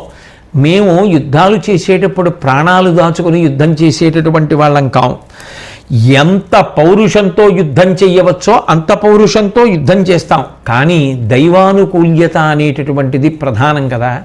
మన ప్రయత్నానికి ఈశ్వర అనుగ్రహం తోడు కావాలి. అది అట్లా తోడు కానప్పుడు మనం మాత్రం ఏం చేస్తాం? దైవం ఎట్లా తెలుస్తుందో అట్లాగే జరుగుతాయి కార్యాలు. పాండవులు చాలా బలపరాక్రమములు కలిగినటువంటి వారు అన్న విషయం నీకు కూడా తెలుసు. నీ అభిప్రాయం ప్రకారం అంత బలం కలిగినటువంటి అర్జునాదులను గెలవడం మాకు ఎలా సాధ్యం? నీ అభిప్రాయం మేము గెలవాలని ఉంటుంది, కానీ వాళ్ళు మాకన్నా చాలా బలవంతులు అనేటటువంటిది మాత్రం పరమసత్యం. కాబట్టి ఎలా గెలవగలను రాజా? అయినా నా శక్తి కొలది యుద్ధం చేస్తాను. కాబట్టి ఈ యుద్ధానికి అనుమతించవలసినది అని అశ్వత్థామ విజృంభించి దృష్టద్యుమ్నుడి యొక్క విల్లుని ధ్వజాన్ని తెగగొట్టాడు. సారథిని, రథానికి ఉన్నటువంటి అశ్వాలని కూలగొట్టాడు. అలాగే ఆ దృష్టద్యుమ్నుని యొక్క శ్వేత ఛత్రాన్ని పడిపోయేటట్టుగా చేశాడు. అక్కడ యుద్ధం చేస్తున్నటువంటి 100 మంది యోధులనే కాకుండా ముఖ్యులైనటువంటి ఇంకొక 3 యోధుల్ని కూడా చంపేశాడు. ఆ అశ్వత్థామ యొక్క పరాక్రమం ముందు, ఆయన యొక్క విజృంభణం ముందు ఎవ్వరూ ఆగలేకపోయారు. దుర్యోధనుడంతటి వాడు అప్పటి వరకు అశ్వత్థామని విమర్శించినటువంటి వాడు ఆ అశ్వత్థామ యొక్క పౌరుష ప్రతాపాల్ని పొగడడం జరిగింది. అంత గొప్పగా ఆ ద్రోణుడికి మిగిలినటువంటి పాండవులకు కూడా యుద్ధం జరుగుతోంది. ద్రోణుడు ఎక్కడా వెనుకడుగు వేయకుండా తన శక్తిని అంతటినీ కూడా కూడగట్టుకుని పరమ భయంకరమైనటువంటి యుద్ధం చేస్తున్నటువంటి సమయంలో ఆ సాత్యకి సోమదత్తుడిని సంహరించాడు. అదేంటి, బలమైనటువంటి బాణంతో ఆ గుర్రాల్ని, సారథిని, సోమదత్తుడిని కూడా ఆ సాత్యకి చంపేయడం జరిగింది. ఆ భయంకరమైనటువంటి యుద్ధం ఇలా జరుగుతున్నటువంటి సమయంలో సోమదత్తుడు లాంటి వీరుడు మరణించడం కౌరవసేనకి చాలా పెద్ద పిడుగుపాటు. దాని చేత సహజంగా ఆ సైన్యాలన్నీ కూడా భయపడిపోయి పరుగులు తీయడం మొదలుపెట్టాయి. ఈలోగా ద్రోణాచార్యుల వారు వచ్చి ధర్మరాజు యొక్క విల్లు విరిచేసి ఆయన యొక్క జెండా పడగొట్టి ధర్మరాజు యొక్క శరీరం అంతా తూట్లు పడిపోయేటట్టుగా బాణప్రయోగం చేశాడు. ఆ ద్రోణుడి మీద ధర్మరాజు కూడా అంత గొప్పగానూ బాణములను ప్రయోగిస్తే ఆ శరీరంలో ఉండేటటువంటి నెత్తురంతా కారిపోతుండగా ఆ రథం మీదనే ద్రోణాచార్యుల వారు పడిపోయాడు. మళ్ళీ ఉత్సాహాన్ని పుంజుకొని మూర్ఛ నుంచి తేరుకుని వాయవ్యాస్త్రాన్ని ప్రయోగిస్తే ధర్మరాజు కూడా వాయవ్యాస్త్రాన్ని ప్రయోగించి నిగ్రహించాడు. ఆ తర్వాత కృష్ణ పరమాత్మ ధర్మరాజుతో మాట్లాడుతూ, ద్రోణుడు నిన్ను పట్టుకుంటానని ప్రతిజ్ఞ చేసి ఉన్నాడు. అటువంటి ద్రోణుడితో నువ్వు యుద్ధం చేయడం మంచిది కాదు. ఎందుకనంటే ఆయన చాలా బలం కలిగినటువంటి వాడు. అటువంటి వాడితో నువ్వు యుద్ధం చేసి ఏ కారణం చేతనైనా బలహీనపడినా ఓడిపోయినా వెంటనే నిన్ను బందీకృతుణ్ణి చేసి ప్రతిజ్ఞ నిలబెట్టుకునే ప్రయత్నం చేస్తాడు. కాబట్టి నువ్వు అటువైపుకు వెళ్ళకు. నువ్వు భీమాదులు ఎటు యుద్ధం చేస్తున్నారో అటువైపుకు వెళ్ళి కౌరవపక్షం మీద యుద్ధం చెయ్యి. ఇక ద్రోణుడికి ఎప్పుడూ మనసులో వెరపు ఎవరి మీద ఉంటుంది? తనని చంపడం కోసమే పుట్టినవాడు దృష్టద్యుమ్నుడి కనుక దృష్టద్యుమ్నుడితో యుద్ధం చేయడంలో ద్రోణుడికి కించిత్ వెరపు ఉండే అవకాశం ఉంటుంది. కాబట్టి ఇతని వధించుటకు జనియించనెవ్వడతడ ఈతని తోడ పోరాడుగాక అనుడు ఒక్కింత ఊహించి ఆ నృపాలుడరిగే ద్రోణుండు ద్రుపద సైన్యమున కడరే. వెంటనే ఆ ధర్మరాజు గారు శ్రీకృష్ణ పరమాత్మ చెప్పినటువంటి మాటలు విని, నిజమే ద్రోణాచార్యుల వారు దృష్టద్యుమ్నుడితో యుద్ధం చేస్తేనే పరిస్థితి బాగుంటుంది తప్ప నేను యుద్ధం చేయడం మంచిది కాదు అని చెప్పి మనసులో అనుకుని కృష్ణుడి యొక్క మాట సమ్మతించినటువంటి వాడై అక్కడి నుంచి బయలుదేరి వేరొక వైపునకు వెళ్ళిపోయాడు. ఈ ద్రోణాచార్యుల వారు కూడా వెంటనే ద్రుపద సైన్యం ఎటువైపు ఉందో అటువైపుకు బయలుదేరి వెళ్ళాడు. ఈలోగా భయంకరమైనటువంటి ధూళి రేగిపోయింది. అంత సంకుల సమరం ప్రారంభమైంది. ఇన్నాళ్ళు జరిగిన యుద్ధంలో ఎప్పుడూ లేనంత ఉద్విగ్న పరిస్థితి నెలకొంది. ఆ ధూళి రేగిపోవడంలో యుద్ధభూమి అంతా కూడా చీకట్లు కమ్మింది. ఈలోగా చీకటి తోడైంది. అటువంటి పరిస్థితులలో ఇక ద్రోణాచార్యుల వారు దుర్యోధనుణ్ణి వెంట పెట్టుకుని సైన్యానికి ధైర్యం చెప్తూ ఒక వ్యూహంగా నిలబడేటట్టుగా సైన్యాన్నంతటినీ మలచాడు. ఆ చీకట్లో ఏ వీరుడితో యుద్ధం చేస్తున్నాడో తెలియదు కాబట్టి వాళ్ళు వాళ్ళ పేర్లు చెప్పుకొని వాళ్ళ బిరుదులు చెప్పుకొని యుద్ధం చేస్తున్నారు. కాబట్టి దుర్యోధనుడు తన పదాతి దళాన్ని పంపించి దివిటీలు తెప్పించాడు. అలాగే పాండవ సైన్యం కూడా దివిటీలు తెప్పించింది. భయంకరమైనటువంటి యుద్ధం జరుగుతోంది. ఆ యుద్ధం జరుగుతున్నటువంటి సమయంలో కృతవర్మ ధర్మరాజు గారి యొక్క విల్లు తెగ్గొట్టేశాడు. ధర్మరాజు గారు శక్త్యాయుధాన్ని ఆ కృతవర్మ మీద ప్రయోగించాడు. అది ఆ కృతవర్మ యొక్క చేతిని చీల్చేసింది. అయినా సరే ఇంకొక ధనస్సు తీసుకొని ధర్మరాజు రథానికి ఉన్నటువంటి గుర్రాల్ని సారథిని పడగొట్టేశాడు. ఆ ధర్మరాజు చేతిలో ఉన్నటువంటి ధనస్సుని కూడా నుగ్గుగా చేసేశాడు. ధర్మరాజు ఖడ్గాన్ని పట్టుకున్నాడు. ఆ ఖడ్గాన్ని కూడా ముక్కలు చేసేశాడు. ధర్మరాజు తోమరం పట్టుకున్నాడు. దాన్ని ముక్కలు చేశాడు. పైగా ధర్మరాజు యొక్క కవచం తూట్లు పడేటట్టుగా చేసేశాడు. ధర్మరాజు గారి యొక్క శరీరంలో ఎన్నో బాణములను గుచ్చేశాడు. ఇక ఆ కృతవర్మతో యుద్ధాన్ని తట్టుకోలేక ధర్మరాజు గారు ఆ యుద్ధ భూమిని విడిచిపెట్టి వెళ్ళిపోయాడు. సాత్యకి ఈలోగా భూరి అనబడేటటువంటి గొప్ప రాజుని కౌరవ వీరుణ్ణి ఒకడిని సంహరించాడు. ఈలోగా భీముడికి దుర్యోధనుడికి గొప్ప యుద్ధం ప్రబలింది. ఆ భీముడు దుర్యోధనుడి యొక్క ధనస్సుని ధ్వజాన్ని ముక్కలు చేసి భయంకరమైనటువంటి యుద్ధం చేస్తుంటే ఆ భీముడు చేస్తున్నటువంటి యుద్ధాన్ని తట్టుకోలేకపోయాడు. ఎన్ని మాటలు దుర్యోధనుడు విల్లెత్తితే అన్ని మాటలు భీముడు బాణప్రయోగం చేసి దాన్ని తునకలు చేసేశాడు. ఆ రకంగా 4 మాటలు దుర్యోధనుడి యొక్క విల్లు భీముడు ఖండించాడు. ఆ రథానికి ఉన్నటువంటి గుర్రాల్ని సారథిని సంహరించాడు. ఇది తెలిసి దుర్యోధనుడు ఇక తన మీద బాణాలేస్తాడనేటటువంటి భయంతో మెల్లగా రథంలోంచి జారుకుని తప్పుకున్నాడు.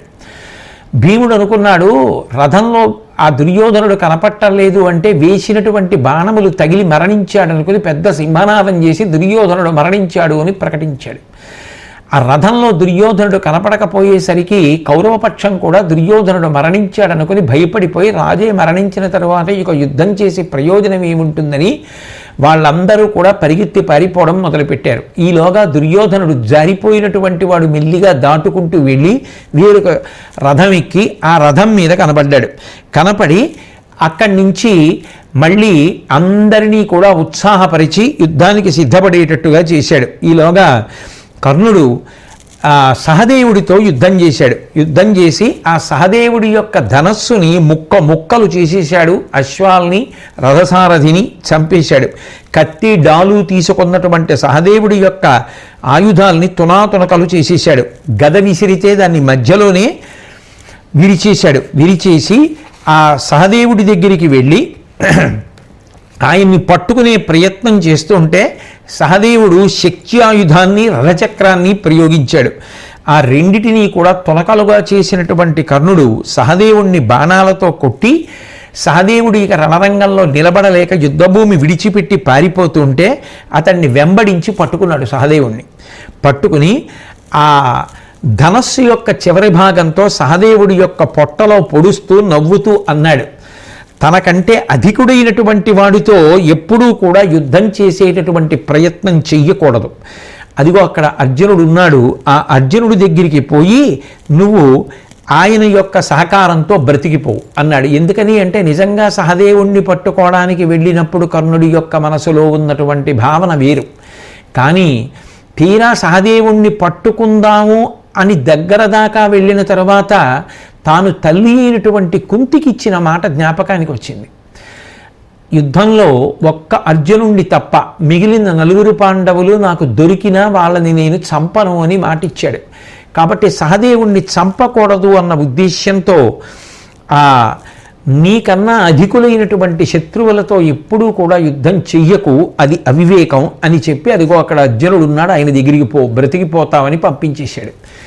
కర్ణుడితో అన్ని మాటలు అనిపించుకుని యుద్ధంలో ఓడిపోయినటువంటి సహదేవుడు చాలా బాధతో వెళ్ళి వేరొక రథం ఎక్కి అక్కడి నుంచి వెళ్ళిపోయాడు. వెళ్ళిపోయిన తరువాత ఈ విధంగానే ద్వంద్వయుద్ధం జరుగుతోంది.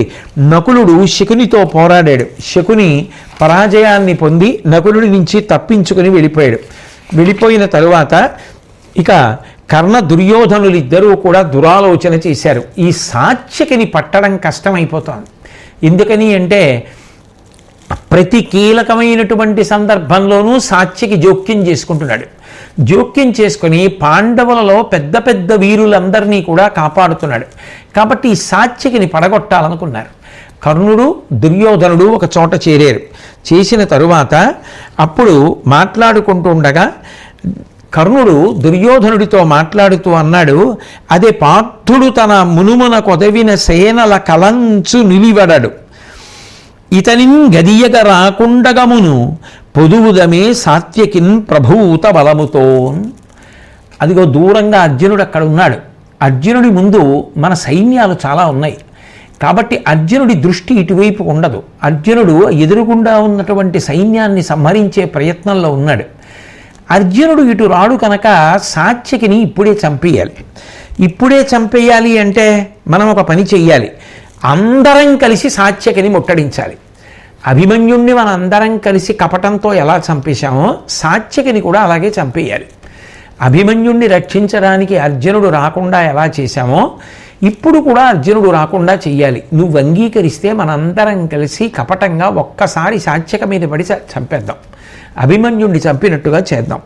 ఈలోగా ఏ కారణం చేత కూడా అసలు అర్జునుడి చెవికి ఏ శబ్దం వినపడకుండా చూడడం కోసం ఆయన దృష్టి ఎదురుగుండా ఉన్నటువంటి సైన్యం మీదే నిలబడిపోయి ఉండేటట్టుగా చెయ్యడం కోసం కొంతమంది యోధుల్ని అక్కడికి పంపిద్దామన్నాడు కర్ణుడు.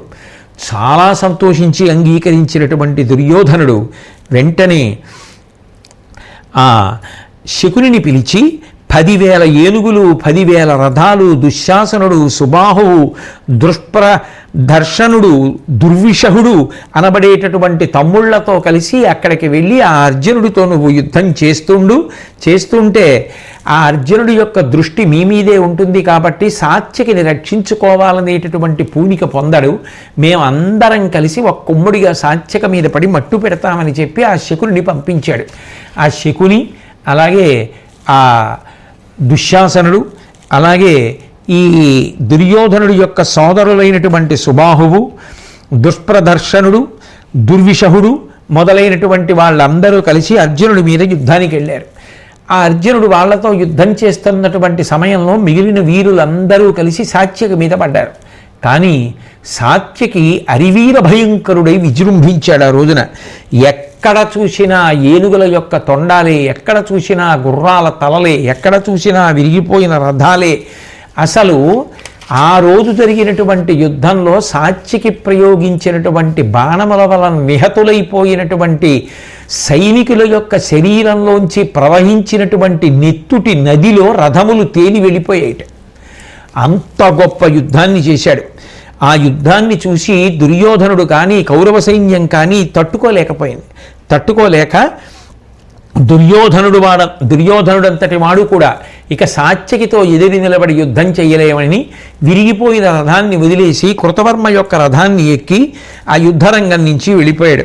అంత భయంకరంగా జరుగుతుంటే అర్జునుడితో శకుని యొక్క కుమారుడు ఉలూకుడు యుద్ధానికి వెళ్ళి ఓడిపోయి ఇక అర్జునుడు ముందు నిలబడలేమని యుద్ధరంగాన్ని విడిచిపెట్టి వెళ్ళిపోయారు. కర్ణుడు మాత్రం విజృంభించి పాండవ సైన్యం మీద పడ్డాడు. ఎందుకంటే మనసులో అక్కసుంది. సాత్యకిని పడగొట్టాలనుకున్నారు కానీ సాత్యకిని పడగొట్టలేకపోయాడు. అందుకని ఇప్పుడు తన యొక్క శక్తిని అంతటినీ కూడా తీసుకుని విజృంభించాడు. తలలున్, చేతులు, కాళ్ళులున్, ధనువులున్, ధాత్రీస్థలం పెక్కు తిట్టలు గావించి రథప్రతానములు, ఘోటశ్రేణులు, వారణావళులుంజెట్పడబైపయం తరిమి దుర్వారైక దర్పోద్ధతిన్ జలమున్ చేవయి చూపే ఉద్భట భుజా సంరంభ రౌద్రంబుగన్. ఆ కర్ణుడు చేసినటువంటి యుద్ధానికి ఎక్కడ చూసినా పీనుగుల పెంటలే, తెగిపోయిన కాళ్ళు, చేతులు, విరిగిపోయిన రథాలు, పడిపోయిన పతాకాలు, ఒరిగిపోయినటువంటి కిరీటాలు, పడిపోయినటువంటి ఆభరణాలు కుప్పలు కింద పడిపోతున్నాయి. అది చూశాడు ధర్మరాజు గారు. ఇవాళ కర్ణుడు చాలా దుర్నిరీక్షుడై ఉన్నాడు. ఆయన్ని పట్టుకోవడం ఎవరికీ సాధ్యం కాదంత గొప్ప యుద్ధం చేస్తున్నాడని గబగబా రథంలో అర్జునుడి దగ్గరికి వెళ్ళాడు. వెళ్ళి నడురేయి తీవ్రభానుడు పొడమి వెలసెనను తలంపు పుట్టించుచు బుగ్గడువగు తేజంబున వెలిగెడు కర్ణుడు బాణరుతులు గిరికొనదెసలన్. జరుగుతున్నటువంటి యుద్ధం రాత్రి యుద్ధం, దివిటీలు పట్టుకుని యుద్ధం చేస్తున్నాం. ఆ కర్ణుడేమో అంత భయంకరమైన యుద్ధం చేసి మన పక్షాన ఉన్నటువంటి సైన్యాన్ని అంతటినీ పడగొట్టేస్తున్నాడు. ఆ కర్ణుణ్ణి చూస్తూ ఉంటే రాత్రివేళ ఒకవేళ సూర్యోదయమై సూర్యుడు ప్రకాశిస్తున్నాడా ఏమి అనిపిస్తోంది. అంత ప్రతాపంతో అంత ప్రకాశంతో ఉన్నాడు. కాబట్టి వెంటనే నువ్వు కృష్ణుడు కలిసి అక్కడికి వెళ్ళి కర్ణుడిని నిగ్రహించవలసినది అన్నాడు. వెంటనే అర్జునుడు కృష్ణుడి వంక తిరిగి మన యొక్క రథాన్ని అటువైపు తిప్పమన్నాడు. అంటే శ్రీకృష్ణ పరమాత్మ అన్నారు, వినుము, నిశాసమయంబున ధనుజులకున్ పేర్చు బాహు దర్పము శౌర్యంబును కావున ఐడింబుండని కర్ణుని నోర్చు బనుతమతని అతనికి. అర్జున, రాత్రివేళ యుద్ధం చేసేటప్పుడు రాక్షసులకి బలం బాగా పెరుగుతుంది. మన వైపు రాక్షస వీరుడు భీముని యొక్క కుమారుడైనటువంటి ఘటోత్కచుడున్నాడు. ఆ ఘటోత్కచుడిని ఇప్పుడు కర్ణుడి మీదకి పంపిస్తే ఆ ఘటోత్కచుడు రాత్రివేళ ద్విగుణీకృత పరాక్రమంతో యుద్ధం చేస్తాడు. కాబట్టి ఆ ఘటోత్కచుడు కర్ణుడిని మట్టు పెడతాడు. అంతేకాదు, మనమంతకు వేరొక దిక్కున నడతుము భీమసుతునకును మాయలు పెంపొనరిన దివ్యాస్త్రంబులు అనేకములు కలవు వలవదనుమానింపన్. మనం వేరొక దిక్కుకెళ్ళి యుద్ధం చేద్దాం. భీముని కుమారుడైనటువంటి ఘటోత్కచుడికి కూడా అనేకమైన దివ్యాస్త్రములు తెలుసు. కాబట్టి కర్ణుడితో యుద్ధం చెయ్యడంలో ఏ విధమైనటువంటి తొట్టుపాటు పడడం. కాబట్టి నువ్వేం అనుమానించక్కర్లేదు అని చెప్పి శ్రీకృష్ణ పరమాత్మ ఘటోత్కచుడిని పిలిచి ఆ ఘటోత్కచుడితో అంటున్నాడు, పాండవ సైన్యముల్ సెదరిపారెడు కర్ణుని చేతనొచ్చి ఉద్దండత నీదు శౌర్యమును దర్పము నేర్పడ నిల్వరింపు ఈతండని రాత్రి నీకొకడు తక్కువ తండ్రులకు జయంబు పుత్రుండసగంగ గాన్పు మహిరూఢికి నెక్కడే గెలువుమీతనిన్. ఓ ఘటోత్కచ, పాండవ సైన్యాలన్నీ కూడా కర్ణుడి యొక్క ఉద్ధతికి ఓర్వలేక చెదిరిపోతున్నాయి. ఇప్పుడు నీ యొక్క శౌర్యాన్ని పరాక్రమాన్ని నువ్వు ప్రకటించాలి. రాత్రివేళ యుద్ధం చెయ్యడంలో రాక్షసుడివి కనుక నీ పరాక్రమం మెండుగా ఉంటుంది. నిజానికి రాత్రివేళ యుద్ధం చేసేటప్పుడు కర్ణుడు నీకు సమానుడు కాడు. కాబట్టి నువ్వు ఈ యుద్ధంలో గెలుపు సాధిస్తే నీ తండ్రులకు ఇంతకన్నా గొప్పగా బహుమానం నువ్వు ఇవ్వవలసినది ఉండదు. కాబట్టి అంత గొప్ప బహుమానం విజయం రూపంలో ఇవ్వాలి. కాబట్టి నువ్వు యుద్ధం చెయ్యి అన్నాడు. అనగానే ఘటోత్కచుడు చాలా సంతోషించి తప్పకుండా నేను యుద్ధం చేస్తానని బయలుదేరాడు. ఆ బయలుదేరినప్పుడు ఆ ఘటోత్కచుడు కర్ణుడితో యుద్ధానికి వెళ్ళి యుద్ధం మొదలుపెట్టినప్పుడు జటాసురుడి యొక్క కుమారుడు అలంబసుడు అనబడేటటువంటి వాడు బయలుదేరి ఆ దుర్యోధనాదుల దగ్గరికి వెళ్ళి మొట్టమొదటి నుంచి కూడా నాకు పాండవుల మీద పగ ఉన్నది, ప్రత్యేకంగా భీముడి మీద పగ ఉంది, భీముడి కుమారుడు ఘటోత్కచుడు, కాబట్టి నేను ఘటోత్కచుడితో యుద్ధం చేస్తానని ఆ అలంబసుడు ఘటోత్కచుడితో యుద్ధం మొదలుపెట్టాడు. ఇద్దరికీ యుద్ధంలో మాయలు తెలుసు. అందుకని ఇద్దరూ కూడా రూపాలు మార్చేసుకుంటున్నారు. ఒకడు సర్పం అయిపోతే రెండో వాడు గరుత్మంతుడిగా మారిపోయేవాడు. ఒకడు ఏనుగుగా మారిపోతే రెండవ వాడు సింహంగా మారిపోయేవాడు. ఒకడు సూర్యుడైతే రెండవ వాడు రాహు అయిపోతూ ఉండేవాడు. ఒకడు మేఘం అయిపోతే రెండో వాడు వాయువు అయిపోతూ ఉండేవాడు. అలా ఇద్దరూ కూడా భయంకరమైనటువంటి యుద్ధం చేస్తున్నారు. ఆఖరికి ఘటోత్కచుడు ఏం చేశాడంటే ఆ అలంబసుణ్ణి పట్టుకొని కింద పడేసి వాడి యొక్క గుండెల మీద తన పాదం పెట్టి గట్టిగా తొక్కి ఆ తలని పట్టుకొని గిరగిరా తిప్పి శరీరం నుంచి ఊడ తీసేసి నెత్తురు కారుతున్నటువంటి ఆ తలకాయ చేత్తో పట్టుకొని ఎదురుగుండా ఉన్నటువంటి సైన్యంలో దుర్యోధనుడు ఎక్కడున్నాడు అని వెతికాడు. ఓ రథంలో దుర్యోధనుడు కూర్చుని ఉన్నాడు. ఆ తలకాయ నెత్తుటితో ఉన్నది దుర్యోధనుడు రథంలో పడేటట్టుగా విసిరేశాడు. విసిరేసి దుర్యోధనుడితో అన్నాడు, కొనిమిది నీ మిత్రుని తల వినుమిట్టుల మారులేని విక్రమమున కర్ణుని త్రుంచెద వరుసంబురిగొనియద నిను భీమసేను కొడుక నెరుగవే. నేనెవరినో నీకు తెలుసు కదా, భీమసేనుడి యొక్క కొడుకుని ఘటోత్కచుణ్ణి. అదిగో విసిరేను చూసుకో, నీ మిత్రుడి యొక్క తల అది. అట్లాగే తర్వాతి క్రమంలో కర్ణుడిని చంపేస్తాను, ఆ తర్వాత నిన్ను చంపేస్తాను, భీముడి కొడుకుని కదా నాకు అలుపు ఉండదు, భయంకరమైన యుద్ధం చేస్తాను అని చెప్పి ఆ కర్ణుడి మీద యుద్ధానికి బయలుదేరుతుంటే ఎర్రనైనటువంటి రథం గ్రద్దని ఆ కేతనం మీద చిహ్నంగా కలిగినటువంటి ఆ ఘటోత్కచుడు ఎర్రటి వెంట్రుకలు జడలు కట్టిపోయి నిట్ట నిలువుగా నిలబడి ఉండగా మేఘం ఎలా ఉంటుందో అటువంటి నల్లటి ఆకృతితోటి కోరలతోటి బంగారు ఆభరణములు మెరుస్తూ ఉంటే మిరుపులతో కూడినటువంటి మేఘంలా ఉన్నాడు. ఉండి యుద్ధానికి వచ్చాడు. కర్ణుడికి ఘటోత్కచుడికి భయంకరమైన యుద్ధం జరుగుతోంది ఆ రోజు రాత్రి.